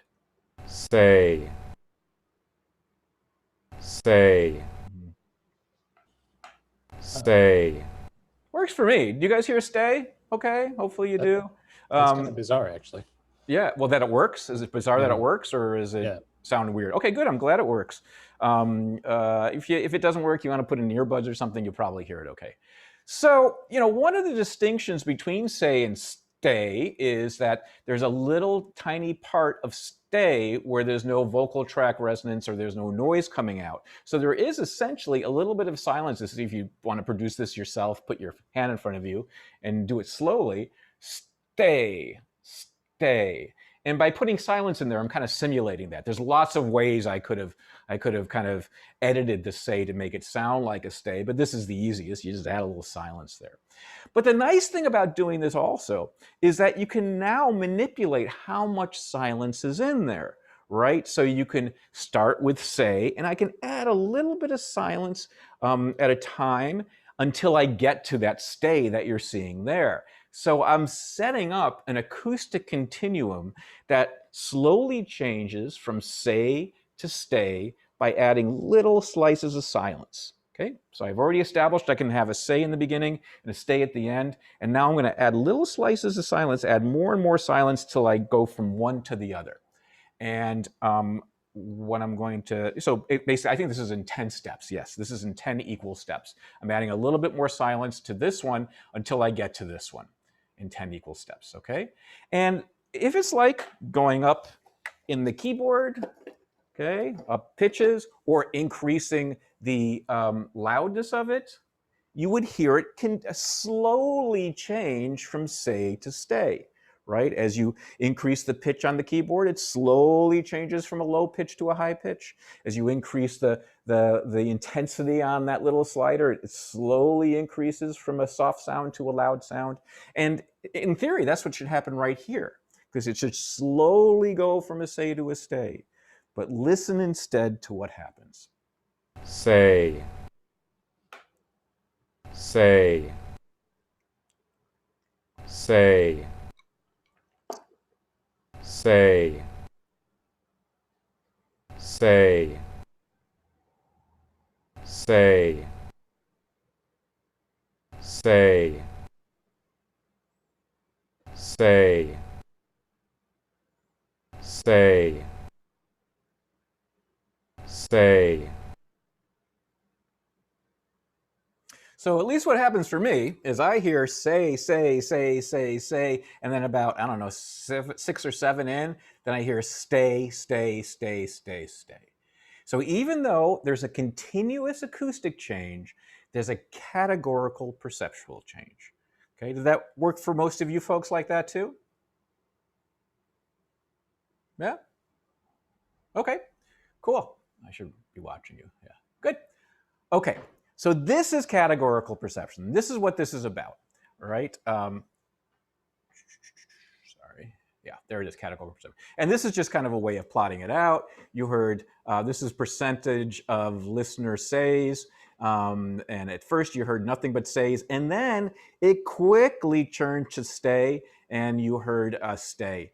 And so if this data is averaged over a lot of people and all that sort of stuff, so it might even seem sharper if it was just your one set of data. But if there were a continuous change, as if there, as if you were listening to pitches change or intensities change, there would be a slow change, right? There would be a gradual, like there'd be a diagonal function. But instead, it goes say, down to stay. And that's the phenomena of categorical perception. But it can be shown in some really kind of cool ways. So this is just identification. So if you identified these things, you would, and I randomize them up, you would absolutely show these sort of functions that were much more categorical, much more say, stay, like that, right? However, it can also be shown in discrimination. I think this is really, really cool. And what I'm going to do here is I'm going to play you pairs of words, says and stays, and I want you to tell me whether they sound the same or different. Okay, so you can just write it down. Don't tell me as I'm going through, but just actually note to yourself, is that the same or different? Sometimes they'll be the same stimulus, and sometimes they'll be different stimuli. And let's see what you hear. Say. So same or different? Say. Say. Say. Say. Say. Say. Say. Say. Say. Say. Say. Say. Say. Say. Say. Say. Okay. So some of those, hopefully you heard each token in the pair. They sounded the same sometimes, and sometimes they sounded different. The truth is, they were always different from each other. Okay. So your first one that you heard, I think this is correct now, was in fact, you heard stimulus. This is the first one you heard. You heard the first say and the second say. Okay. Most people can't tell that they are different. And then for your second stimulus, the second one that you heard, the second pair, you heard I guess it's the 6th and 7th. And for a lot of people, that is on the category boundary. And even though the acoustic difference between 6 and 7 is the same as the acoustic difference between 1 and 2, in terms of how different the stimuli are, these are a lot easier to discriminate than the first pair. And so the idea is this: even though the correct answer for that little test there was always different, in fact, each one of those pairs included stimuli that were equally different from all the other pairs, it's only until you get right at the category boundary where you can hear those differences. And so it's more than just categorizing speech, it's actually being able to discriminate them. If they're within the say category, you can't discriminate between them. If they're within the stay category, they sound exactly the same, even though there is a difference. It's just when it's right at the boundary, if it kind of is on either side of the boundary, then you can hear the difference. So it's not just that you kind of identify them this way. You can't discriminate them. You cannot discriminate tokens that are equally different from each other as all the other ones if it's within the category. Okay. Sometimes people have a question about this. Let's see. Any questions? No. Good. Okay. Good. We'll continue them. Now, what is this about? Well, this could be related to potentially how we produce speech. So we don't really, if you think about it, produce speech at least in, oh shoot, I'm sorry. Hold on a second here. I'm trying to make this bigger. There we go. We don't produce speech in a continuous way when we go from say to stay. So you can try doing it yourself. It's say, stay. I mean, it's really hard to do it that way, right? I can't make a slow, continuous change with my articulators, in other words. Say, stay. No, I guess like it's all of a sudden, I can try to move my tongue closer and closer to where it's supposed to be for stay. But once I hit it, it's there, right? It's a very, very difficult thing to do. And the same thing for other sorts of consonants, like try to slowly change a ba into a da, because that also is a categorical sort of perception example as well. Ba, ba, ba, da. Nah, it's very hard to do. We produce speech categorically in a lot of ways. It kind of makes our speech production system more efficient.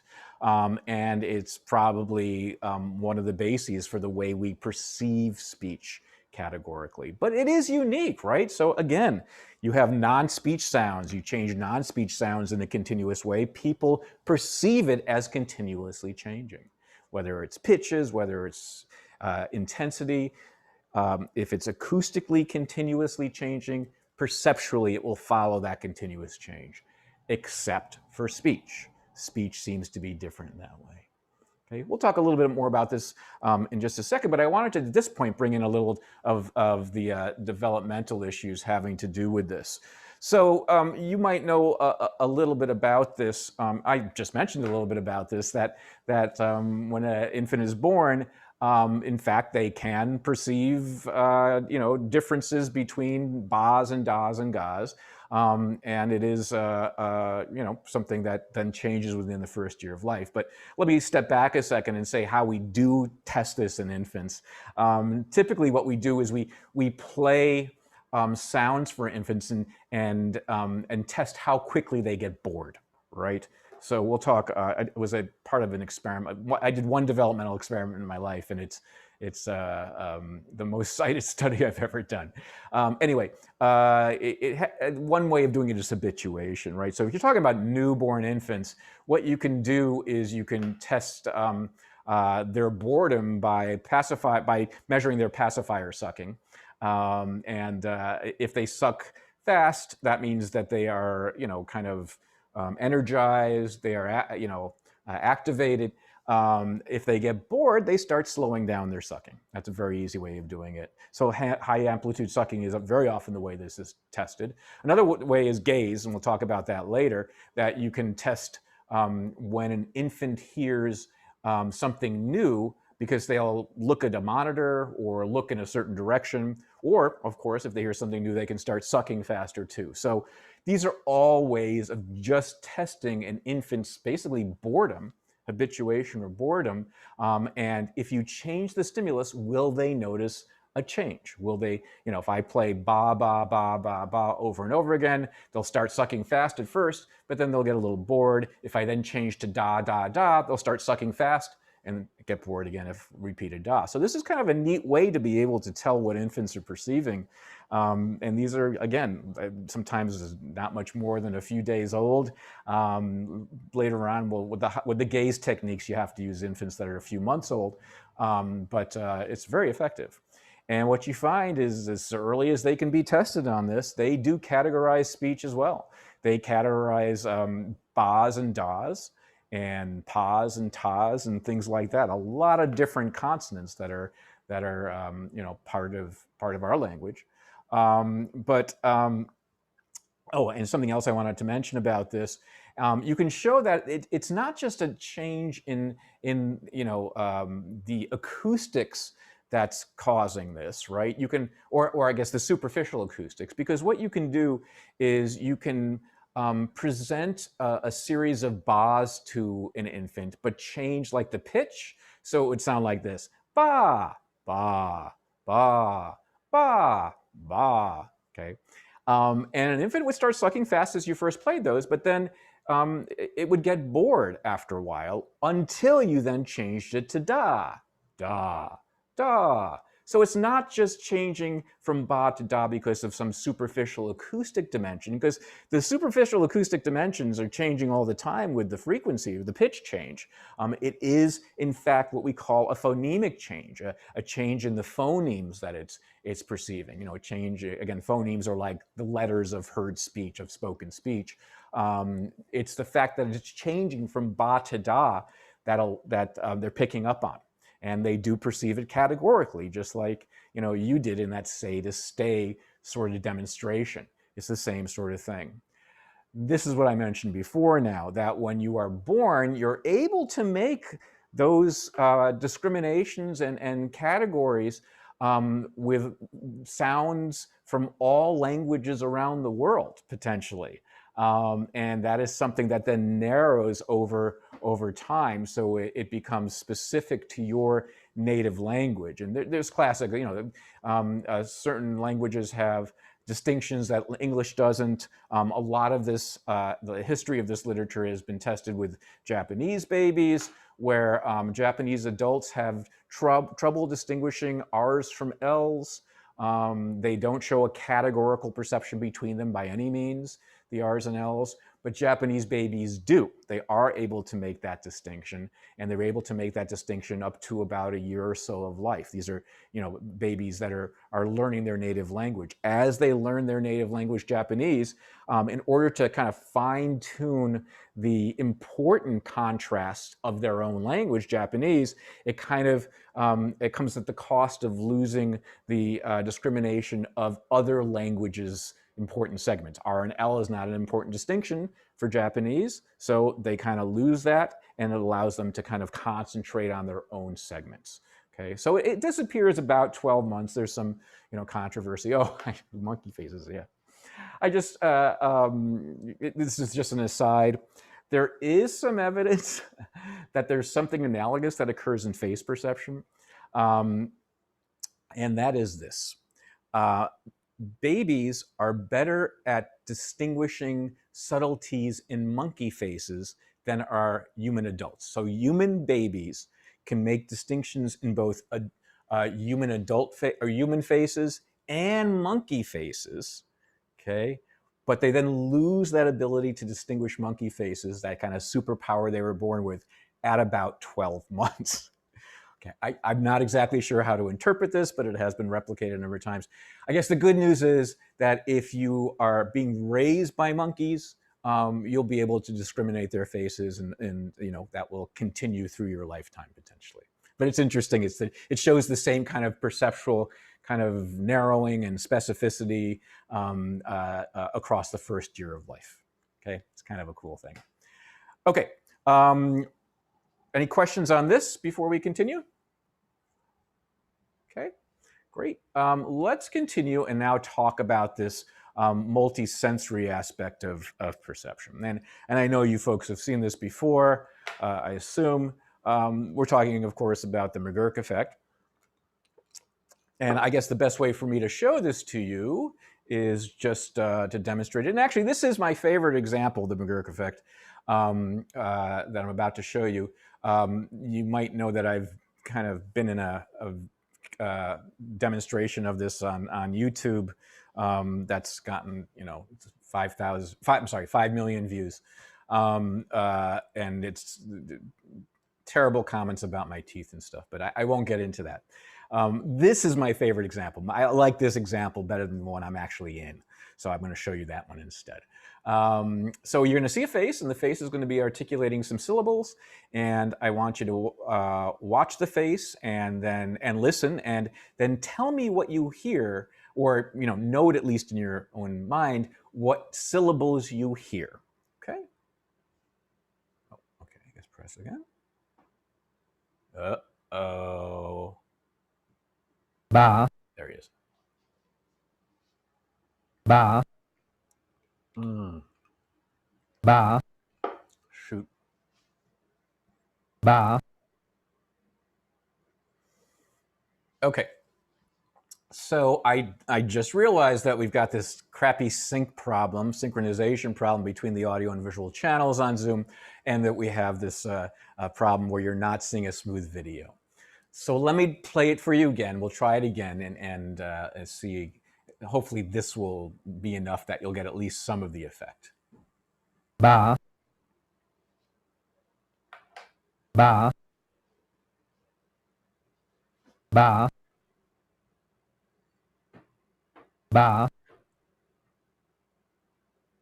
Okay. For me, on my smooth video and synchronized audiovisual channels, I hear ba, va, da, da. Okay. Are people at least getting some of that? Yeah. Yeah. Okay. Weirdly, for me, it worked the first time, but not the second time. I'm not sure Okay. what changed. Did the quality of the video change? No. Okay. What I'm going to have you do now is close your eyes or look away. I'm going to play this exactly same video again and note what you hear. Ba. Ba. Ba. Ba. Okay. Hopefully you just heard the same thing over and over again. Is that correct? Did everyone hear the same syllables? Okay, that is exactly what is on the audio channel. I think in this case it's a ba that's repeating. It depends on if you have headphones on, you'll hear it as a clear ba. But it is exactly the same thing on the auditory channel. It's just been paired with different visual articulations. Let's now open our eyes and take a look at it and see, even though we know how it was made, if the illusion still stands. Ba. Ba. Ba. Ba. And I mean, I'll tell you, I mean, you don't want to know how many times I've seen this, but it has always worked the same on me. I mean, despite everything I know about the McGurk effect, all the writing I've done on the McGurk effect, I'm trying to put the McGurk effect to bed, by the way, which we can talk about later on in the quarter. I think it's time to retire the effect, not just because I'm embarrassed about that video, but I think that there are some problems with measuring multisensory integration with the McGurk effect.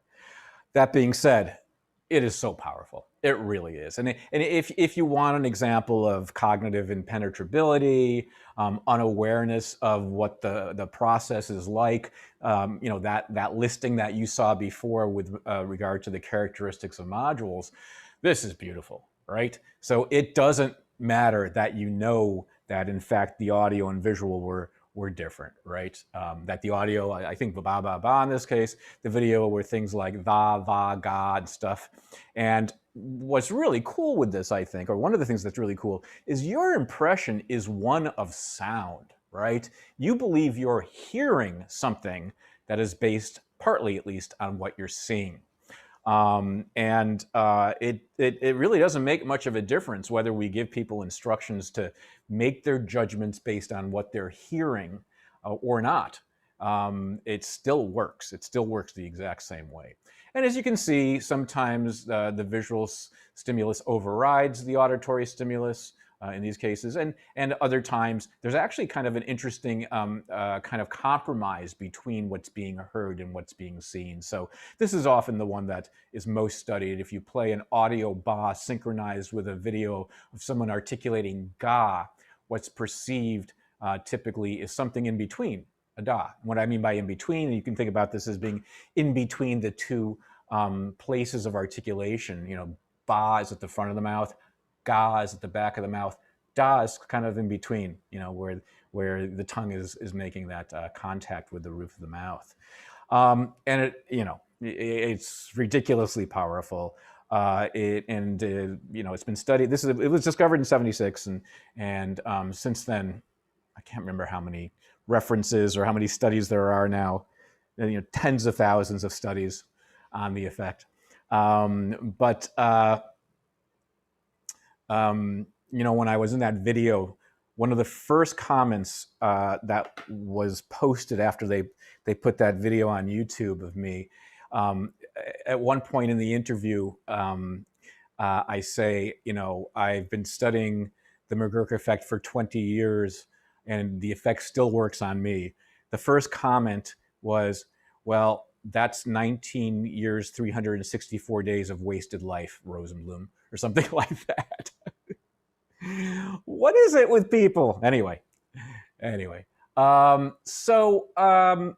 Yeah, I mean, it is just really, it's perfectly impenetrable. It's perfectly, kind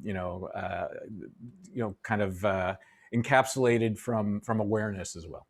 Okay. Well, since then, in the 90s, it was discovered that, in fact, visual speech perception activates auditory cortex. And this is really important because this actually, I mean, before this study, 97 was it, I believe? I didn't do it, it was done in England. There were examples in animals of cross-sensory modulation of primary cortices. Okay, so you know the story. Oh, I have my brain here. Oh, I showed you guys this, right? Yeah, here we go. I'm not going to put it on right now. It's falling apart. Anyway, I got to make a new brain. Typically we think of the visual cortex of being sensitive to vision, of course, and the auditory cortex down here being sensitive to sound. Although we began to wonder if things were a little bit more flexible with animal research. This was the first human study showing that kind of cross-sensory modulation in that study, in the original study, people were just lip reading. It wasn't a McGurk study, really. People were just lip reading somebody saying numbers between 1 and 9, like that. And they were trying as best as possible lip read. It's a very simple, you can imagine with the right speaker, it's a pretty easy thing to lip read. And they were being scanned as they were doing so. And what they found was, as they saw each articulation, even though there was no speech sound whatsoever, okay, auditory cortex was responding as if they were actually getting the sound of those articulations, not just the sight of them. Okay, and it's important because it was the first demonstration of human cross-modal modulation of primary sensory cortices, which is really interesting, and not that surprising, I think, if you experience the McGurk effect. I mean, to the degree that we can kind of couple, our experience, our phenomenology to brain activation, and who knows what that means. You experience that as sound. With the McGurk effect, you experience that as a sound change based on the visual information. And maybe it's not that surprising then that the auditory cortex gets modulated by the visual information, right? It's kind of a cool way of remembering that. It is a universal across languages. Every once in a while, I will get an email from somebody that saw the video and says, this doesn't work for me. My native language is Spanish. Is that why? Or is there something wrong with my brain? And the truth is, not every combination of syllables will work with everybody. And I bet the native language does play a role in that, right? But there is some combination that will work. I'm almost positive. There are very few people, I think, that have intact brains that fail to show the McGurk effect. It's just really a question of which combination, ba da or ba va, or maybe something that's not even part of our native language is being part of it. So there is this universality, and it's been shown in Japanese and German and every other language it's been tested in. Here's my one infant study I was talking about before. We were able to show that it works with 5-month-old infants. I did this with a collaborator up in University of Toronto. I couldn't run babies if my life depended on it. He ran the babies. I made the stimuli and designed the experiment. And what he found is we use gaze habituation. When they're 5 months old, 4 months old too, we can use gaze habituation, and we have them watch the videotape. And the first stimulus they see is an audio va, visual va, and they look at the videotape. So they're hearing and seeing va, va, va, okay? By the way, just as an aside, initially we showed them the entire face, but because it was on a loop, the speaker's eyes remained open. And when the baby saw the eyes as they remained opened as the person was talking, they started crying because I guess seeing the eyes open for that long can be very scary. So we actually ended up kind of restricting the image of the face so it looked more like this. Babies were fine with that. They saw va, va, va over and over again. They did get bored. And then what we did as soon as they got bored is we replaced the auditory va with an auditory ba. Okay, so now they're being presented a visual va, but an auditory ba. And boy, that's a strong one for us. We know that most people perceive a very clear va. That's a great example of the illusion. Most people perceive a very clear va. They believe they're hearing a very clear va. And when we do that with the infants, okay, they look at the ba and the va together and they get bored almost immediately. And when they get bored, they do this. Suggesting that they're also, because they had just heard va and va, they're now perceiving this auditory ba and visual va as a va still, and that's the McGurk effect. They're getting bored. They think it's the same thing, and they get bored. They probably are showing the same sort of. They're probably having the same experience as adults. There's a lot of crazy controls you have to do to really make sure that this is really based on their phonetic perception, not just kind of acoustic differences or something like that. But we do it, and it was, I'm glad I didn't have to run the babies. That's for sure. If any of you have ever done any developmental work, you might know, it's perceptual development. You might know that you lose half of your babies to spit up.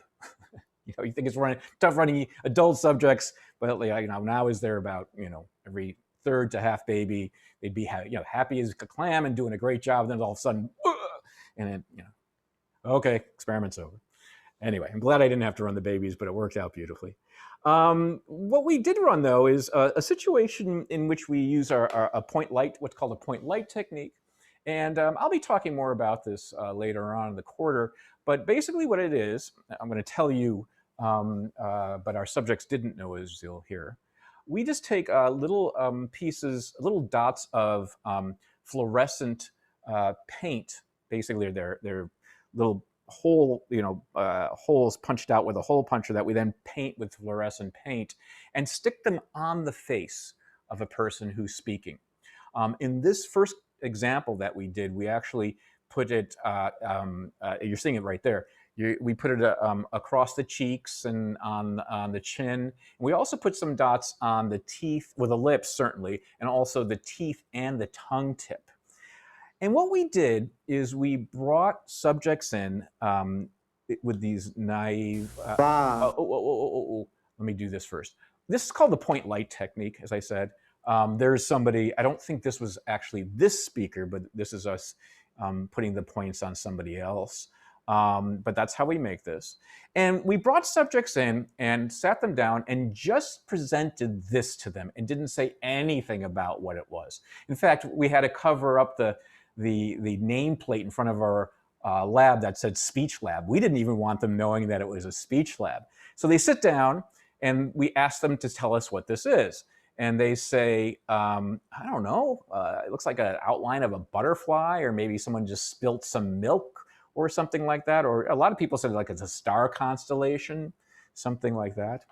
And then what we did is we showed it to them moving and asked them what they saw. And at that point, people say, I don't know, is it an animal? Is it a butterfly moving? But at that point, about half the people can say, I think that might be a face. And hopefully you guys can see, is it moving okay? So you can see that it does look a little like a face? Yeah? Okay. All right. So we had them write down that. But there's still some subjects that aren't able to see it as a real face.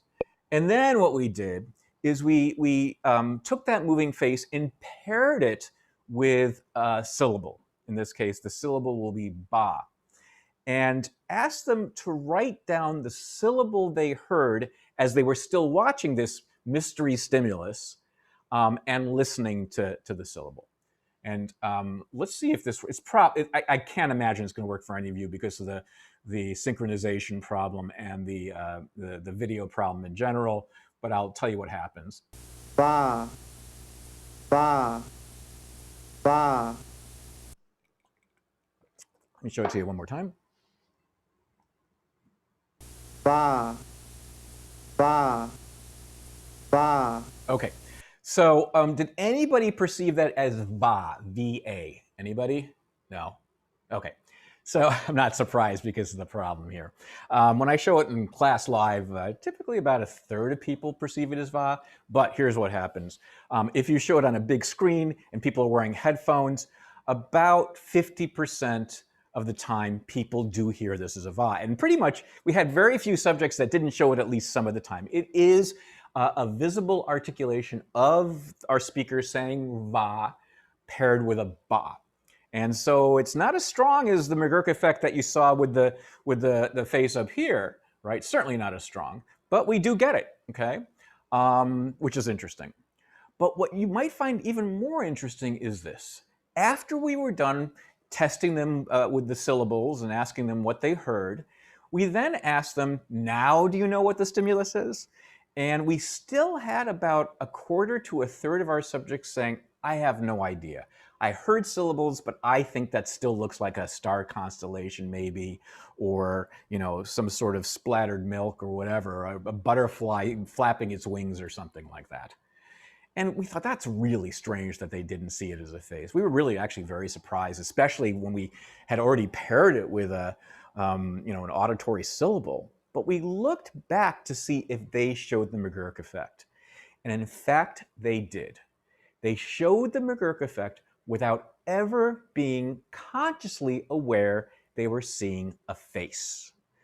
And so this kind of also, again, speaks to the fact that doesn't need to be any sort of kind of conscious information that plays a role here. The brain seems to be extracting speech information, even if it's not aware consciously, it's looking at articulation. Okay? It's extracting that information, it's integrating it with auditory speech, even without a conscious awareness of seeing a face, which is, kind of a very kind of classic modular sort of characteristic. Finally, Tadoma. I was just explaining this to somebody last night, I remember. That is Helen Keller. I don't know if you're familiar with Helen Keller, and she's touching the face of Mamie Eisenhower, First Lady, Ike Eisenhower's wife. And you folks have heard of Helen Keller, I assume? Yeah, she was born, well, not quite born. She was deaf and blind at a very early age before she was verbal, before she had language.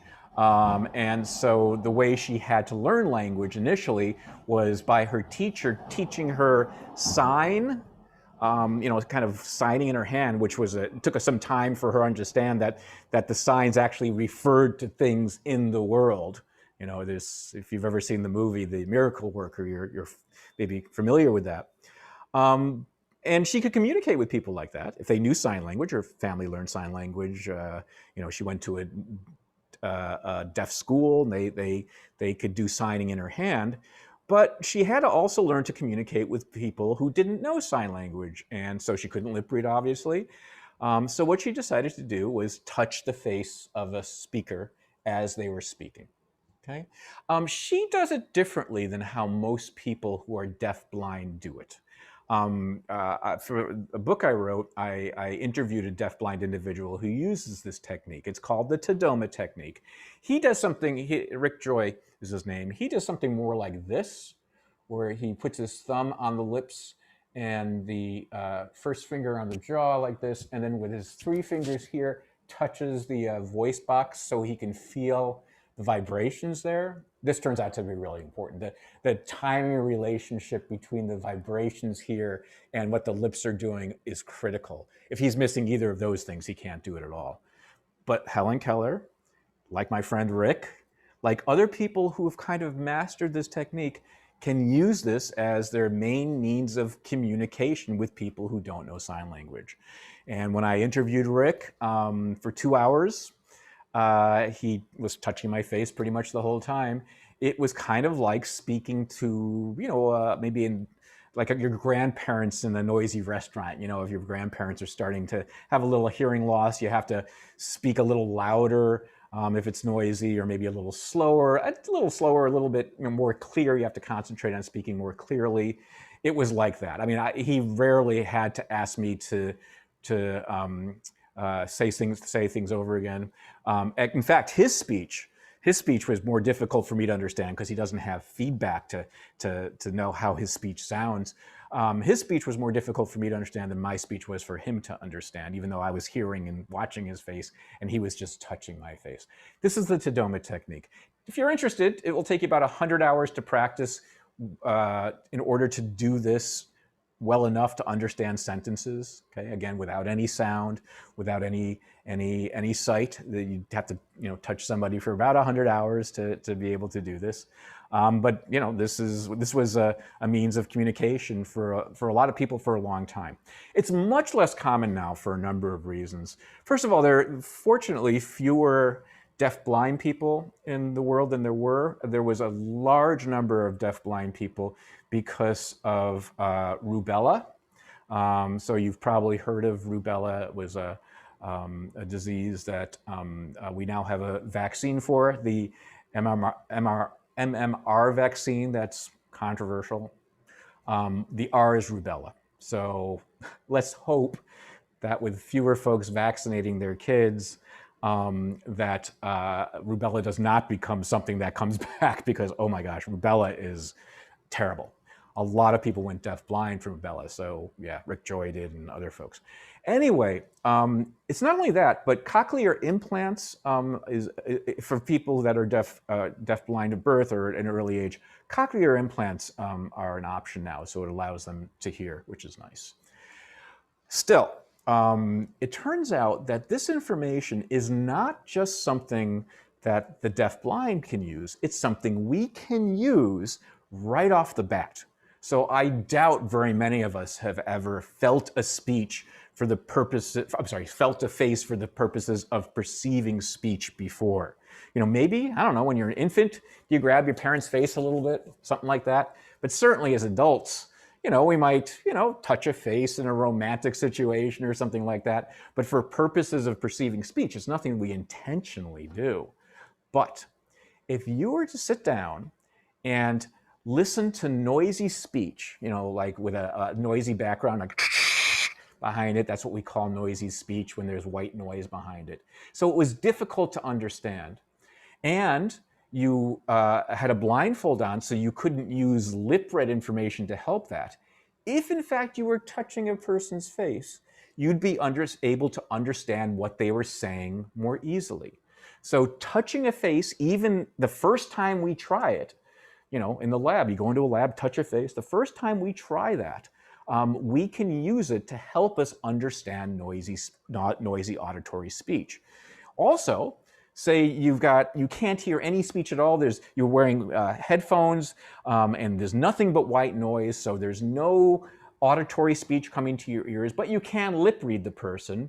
Well, you're not going to be great just straight lip reading, but if you touch their face while you're lip reading, you'll do much better.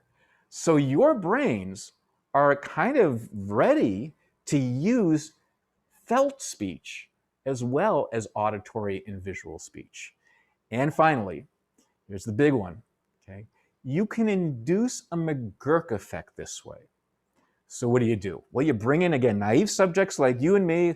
In this case, it was intro psychology students. You put a little rubber glove on them, right? You tell them a little bit about what's going on. You tell them, that this is a way that the blind deaf perceive speech.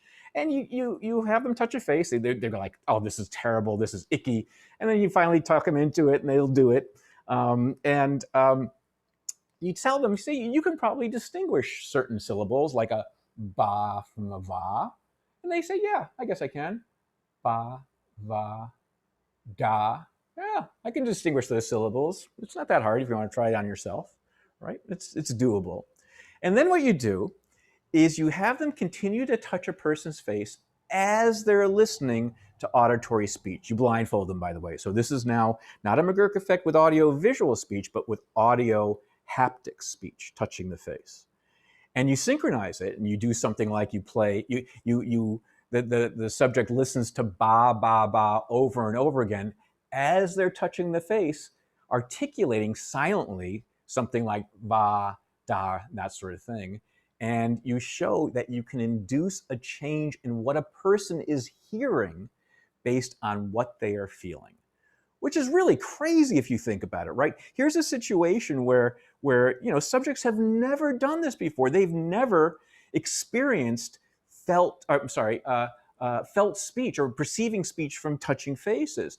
But not only can they do it in order to enhance noisy speech and to enhance lip reading, they can do it so the syllables they're feeling automatically integrate with the syllables they're hearing.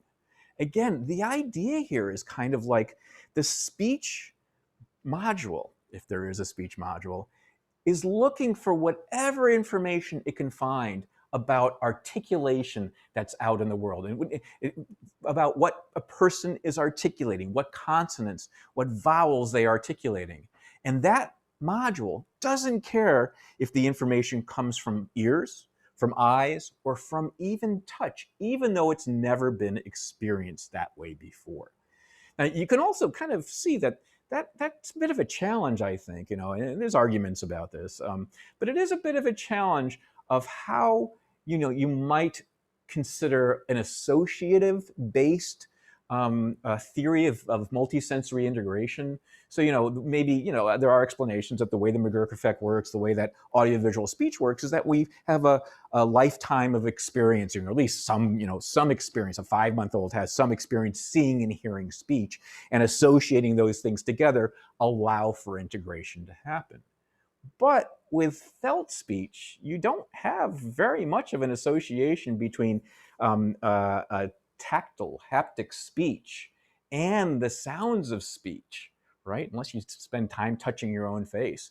But even without that experience, even without that associative experience, the integration seems to happen readily. Again, the idea being that speech module is looking for all this type of information for articulation and doesn't care about the sensory modality. Okay? Any questions at this point? It's pretty cool, haptic speech. And we've been doing some experiments in our lab. In fact, we had been doing some really interesting stuff with haptic speech in our lab, touching faces and all. And things were going really well. And then COVID happened, and we realized that there's absolutely no way we can do this. So, we've resurrected our other experiments that are just audio-visual experiments or auditory alone experiments. There's ways you can do all that stuff, online. But there's just no way we're going to be able to bring in subjects and have them touch faces, which has just been heartbreaking. So, okay, let's go on then. Let's see what's up next. Ba. Oh, yeah, you want that again, I'm sure. Yes, okay. I'm going to do a little bit of a kind of teaching of the cues for speech. Let me get my right slide here. Just give me a second here. Yes. Okay. So let's now kind of apply what we learned about feature analysis, structural descriptions, that sort of stuff. Remember our little tree diagram, or little hierarchy diagram that we use for letters, and apply it now to speech, the sounds of speech. And, again, what are phonemes? Phonemes are just like the letters, right? Except, we have more phonemes in English than we do have letters. And, there's kind of there's a mismatch, right? So the phoneme of, right, F can be represented, perfect example here, can be represented either by an F sound or a PH sound. So yes, there is some, there's some slippage between the sounds of speech and the letters of English, right? And it's going to be different. Again, Spanish, there's a much closer correspondence between letters and speech sounds. English, unfortunately, there's lots of problems with that.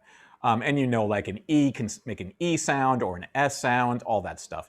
But in general, we can think of phonemes as the letters for speech production and speech perception. Okay, so now what we'll do is we'll think about how does the brain, or how can we get a machine to do feature analysis so that it can recognize, or we can recognize, the sounds of speech. Now, let me talk a little bit about the history of machine speech recognition. we're not bad at it now, right? I mean, so I don't know how you folks, if you get folks use Siri regularly, you know, I think it's an old person thing. My wife and I were talking about this the other day. We use Siri all the time. So we typically will dictate our texts to our friends and our kids and stuff like that. Where you folks, you guys are so good with your thumbs, you don't need to do that. Do you folks use Siri very much? Do you use Siri? Yeah, so interesting. My wife and I use it, you know, multiple times during the day. And it's not bad. I mean, it really isn't too bad, except if you're in a car and there's a lot of background sound. Even in a quiet car, you know, you're driving around, you know, on a city street. If there's any ventilation sound or something like that, it does terrible. When Siri first came out, it did not work well with women's voices, and it was terrible with kids' voices. So it was like 5 years ago or whatever. I remember when Siri first came out, my kids were so excited to play with it. They thought this was the coolest thing. You know, my phone or daddy's phone can recognize what I'm saying. And as it turns out, it was terrible for kids. And, you know, they get a laugh out of what it ended up saying and stuff like that. But, you know, it was awful. It's taken a really, really long time to get where we are. I mean, this started in the 40s and 50s. They started working on computational machines that could try to understand speech, and it was so hard to do. You know, it's okay now, but it's nowhere near how good we are. Like Siri doesn't do good with accents. Siri doesn't do good with doesn't do well with background sounds. You know, it doesn't do well with emotive speech if you're very excited or something like that. It has nowhere near the flexibility of the human brain. Okay, nowhere near it. Even though we've been working on this problem for close to 100 years, 70, 80 years at least. Why is that the case? Well, let's talk a little bit about the features of phonemes, and we'll learn how this turns out to be the case. What you're seeing here is what kind of caricaturized or a schematic of what I showed before. Remember when we were looking at say versus stay, and I was pointing out, that was a spectrogram, right? I was pointing out that there were bands of energy. Remember, I don't need to bring that back, right? You can look back on the previous slide if you want or something, 2 slides ago, I think. But there were bands of energy that you saw. So this again is, let's just look for ba up on top there.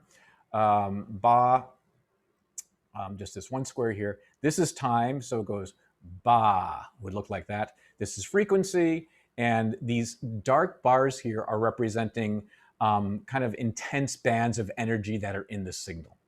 And remember, I pointed out some bars too when we were looking at say and stay. There was noise at first, but then there were these bars. This is a schematic of the bar. Actually, would this be it? It doesn't make much of a difference. These are schematics of those bars of energy. They have a name, those bars of energy, okay? They are called formants. Here, I'll put that term up there for you. Oops, oops, oops, oops. Yeah, okay, it's spelled F-O-R-M-A-N-T-S if you want to write it down. But these are formants. And you know, typically we call the lower one the first formant, the upper one the second formant. But here's what I really want you to note. All of these have the same vowel. So it's pa, ta, ka. When we see differences in these images, ba versus da versus ga, all these differences are in what's going on in the beginning of these formants. It's really what kind of these little ramps, see for ba, these ramps go up. For ga, one of the ramps goes up and one of them comes down. These are called the transitions or the formant transitions. And if we're looking for the kind of features of phonemes, this would be a good place to look. Imagine you're trying to design a computer to recognize a ba and distinguish it from a da. So what can it do? It can analyze the sounds and say, okay, if I've got 2 ramps going up, that would be a ba. If I've got a ramp going up, that would be a da, and a higher ramp going down, that would be a da. Okay, so that's what's distinguished. The first and second formants for ba have kind of ascending ramps. The first and second formants for da, the first one is ascending, the second one is descending. And that's kind of like, you know, the difference of a slanted line distinguishing R from P or something like that in text letters. or, you know, K from R or something like that. So potentially these could be the critical features that we then get our computer system to do to then say, you know, up to the next level, okay, phoneme units, this could be a b phoneme or a d phoneme, something like that, right? You get the idea. We're trying to identify the same kind of features that we identified for text letters. Okay. So we could teach our computer that, okay? If you see this form and structure, you know it's a duh sound. If you see this form and structure, you know it's a buh sound. However, I'm going to show you another example of this. Here it is. This is a duh sound in two different vowel contexts. Okay? Let's start with the do, even though it's second here. If you wanted to teach your computer system, as we did for duh up here, that if you see a lower formant transition rising and a higher formant transition descending, that's a duh. And the computer would say, got it. The computer would say, I found this, and that's a duh. But look what happens to those transitions when it's in a different vowel context. When it's in the vowel context of E. So don't worry about the phonetic transcription here. This is D and this is do. Okay, just so you know. That's how you notate an E sound in phonetic transcription. And look what's going on here. Yeah, you would expect the vowels to be, the vowel portion of these signals to be a little different, right? That makes perfect sense. But you wouldn't expect to see the formant transition. You would expect to see a descending one again if it were representing a duh sound. But that's not the case. In fact, okay, oops. It turns out that formant structure of any one phoneme completely changes with the context. It completely changes with the context. And this, just to anticipate where we're going, is the reason it's been so hard to build a speech recognition device. Because it's not like letters, okay?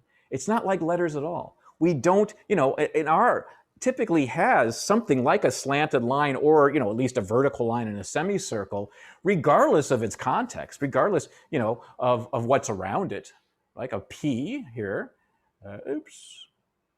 This P is going to look the same regardless of what letters follow it, whether it's the word phoneme or the name Peter or the word pan or something like that. That P is going to look the same.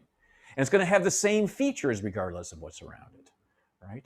That's not the case with the speech segments. It's not the case with phonemes, okay? And I'll talk about why now. The reason has to do with the way we produce speech.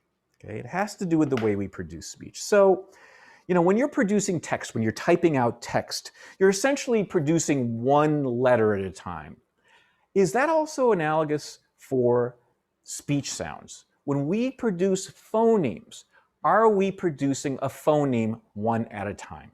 It would seem possibly, right? So, you know, we can hear the word for speech, you know, you can hear it kind of unfold over time if you say it slowly. Speech, right? Okay, it does unfold. So certainly there's an S in the beginning and a ch sound at the end. So there does seem to be some ordering of the phonemes. But does that mean we produce them one at a time? Well, if we were producing speech sounds, the phonemes one at a time, it would be kind of like spelling. So here I am now producing the letters one at a time in the word phoneme, P-H-O-N-E-M, I can't even say it. I'm trying to say it as quickly as possible so I can fit it in a very short amount of time. P-H-O-N-E-M-E-S. Boy, it's very hard to say that. It's hard to spell fast. Cat, C-A-T, there we go. So even though spelling is kind of like saying a phoneme at a time. Essentially, it is like it would be like analogous to being say a phoneme time. Oh, here's my sentence. I forgot it. My cat is fat. Here I go. M-Y-C-A-T-I-S-F-A-T. There we go. That's about as fast as I can spell that. And there's 10 phonemes here. However, I am so much faster saying my cat is fat. My cat is fat.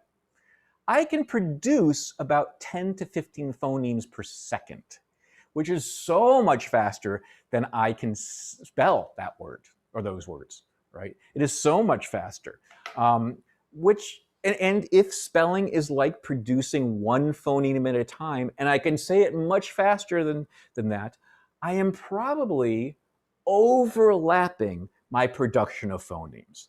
Okay, I'm kind of running one phoneme into the next one and into the next one. In fact, let's go back to D and do.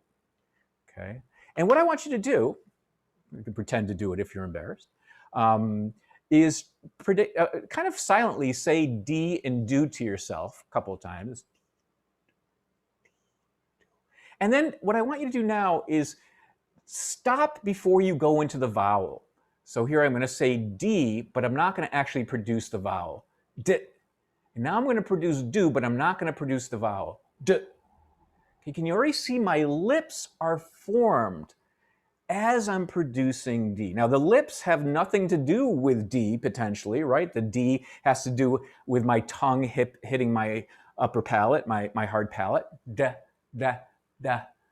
But as I produce D and do, my lips are already in position to produce the vowels.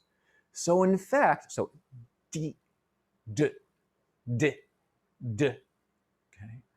My lips are shaping the sound of the D, even though they're really being set up for the vowel.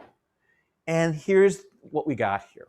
We've got the articulatory tract articulating more than one phoneme at a time. And that's the idea of co-articulation. Co-articulation just says that as we produce speech, we are in fact overlapping them, those phonemes, significantly. Even D versus do, which is so crazy simple, when you're making the initial duh sound and then producing E versus the duh sound for oo, that initial duh sound is already shaped by the lips, even though the lips have nothing to do with a duh production. We can't help but overlap our segments. So we're dealing with something very, very different here than we did for recognizing letters in that original feature analysis sort of example, right? In that example, even if the letters were of different fonts and stuff like that, here's your R, here's your O, here's your S, and on for Rosenblum. I mean, they were set apart from each other. Okay. Well, I say, all right. So maybe it's more like if we're overlapping, maybe it's more like cursive. If we got a machine to recognize cursive, it would be like how letters, when you write cursive, they kind of you have tails that go into the next letter and the next letter and the next letter, and maybe that's going to be more challenging, right? So maybe speech is like recognizing cursive text, and I say no. Speech is even worse, because what speech is doing is it's like recognizing cursive text where the letters actually overlap each other. So it's not like here's an R and here's an O for Rosenblum and there's a little tail that connects it, right, like this. It's more like this, okay? Yeah, it starts off by itself, that but it's overlapping. This part is already being affected by the next part. Okay, so I think the way I tell the undergraduates is to imagine looking at cursive text, looking at your cursive writing, but now pushing all those letters together, so there's a lot of overlap from one to the next And now, good luck teaching your text reading machine to be able to decipher that.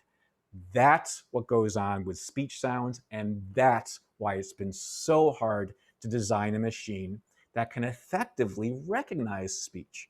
And still, we're nowhere near, after the 70 years of thousands and thousands of people working on this problem, we're still nowhere near what the brain does. So it is in fact true that the changes, that co-articulation, that running of one segment into another, does change the features. It changes the critical features, and that it makes it really, really hard to teach a machine what to look for. There are just simply no distinctive features like there are for text letters or even cursive writing. Okay? And this is why it's been so hard. This problem of co-articulation has been what's really made it hard to design these devices. So how does the brain do it? Right? That's the question. How does the brain do it? before we do that, I should have, sorry, there was a question before. Oh, they're just jealous, Morgan, of what? Oh, that was earlier when you were talking about your YouTube comments. Oh, they're just jealous. Is that? I wish that was the truth. If you looked at those comments, though, you'd see it seems more to do with, I guess people, when they're on the internet, they, it's anonymous, so they don't mind being mean. So, the second or third comment after it was posted, somebody wrote, "See, not only us British people have bad teeth." It was just anyway. But thank you. I appreciate that, Morgan. Thank you. Any questions though at this point? Because this is kind of it's interesting because I think that this kind of is going to push the modularity idea. So modules, the speech module, in order for it to work, it's got to do something very sophisticated, right? It's got to make use of some type of information that we can't seem to get computers to use or something like that. So it's a really interesting sort of example here, I think. Any questions on this? I was going to not do this next example, but I think I'm going to. Let me go ahead and can I put this? Yes. Oops. Oh, shoot. It stopped sharing. Okay. Just give me a second here to set something up. I think this is going to be intuitive for you. Yeah. I'm not going to actually play the sounds here. Because the sounds are not great, but I want to give you an example of how to think of the speech module versus a general auditory module. And here's how this works. This is another phenomenon that's considered to be specific to speech, or at least initially was considered. Uh-oh, what happened? No. There it is. Okay. So I'll give you this slide, and I'm much more interested in you learning one conception here before we finish the class. Oh, I only got a minute, don't I? Oh, shoot. Okay, let me end here. It's kind of a little bit of an involved story, but the purpose of the slide, what I'm going to do is try to show you how you might be able to test that a speech sound is perceived in a speech module, and then if there's anything left over, it's given to the auditory module. So I'll set up the example and we'll do it next class, okay? All right. Thanks everybody. Have a good week and I'll see you next week.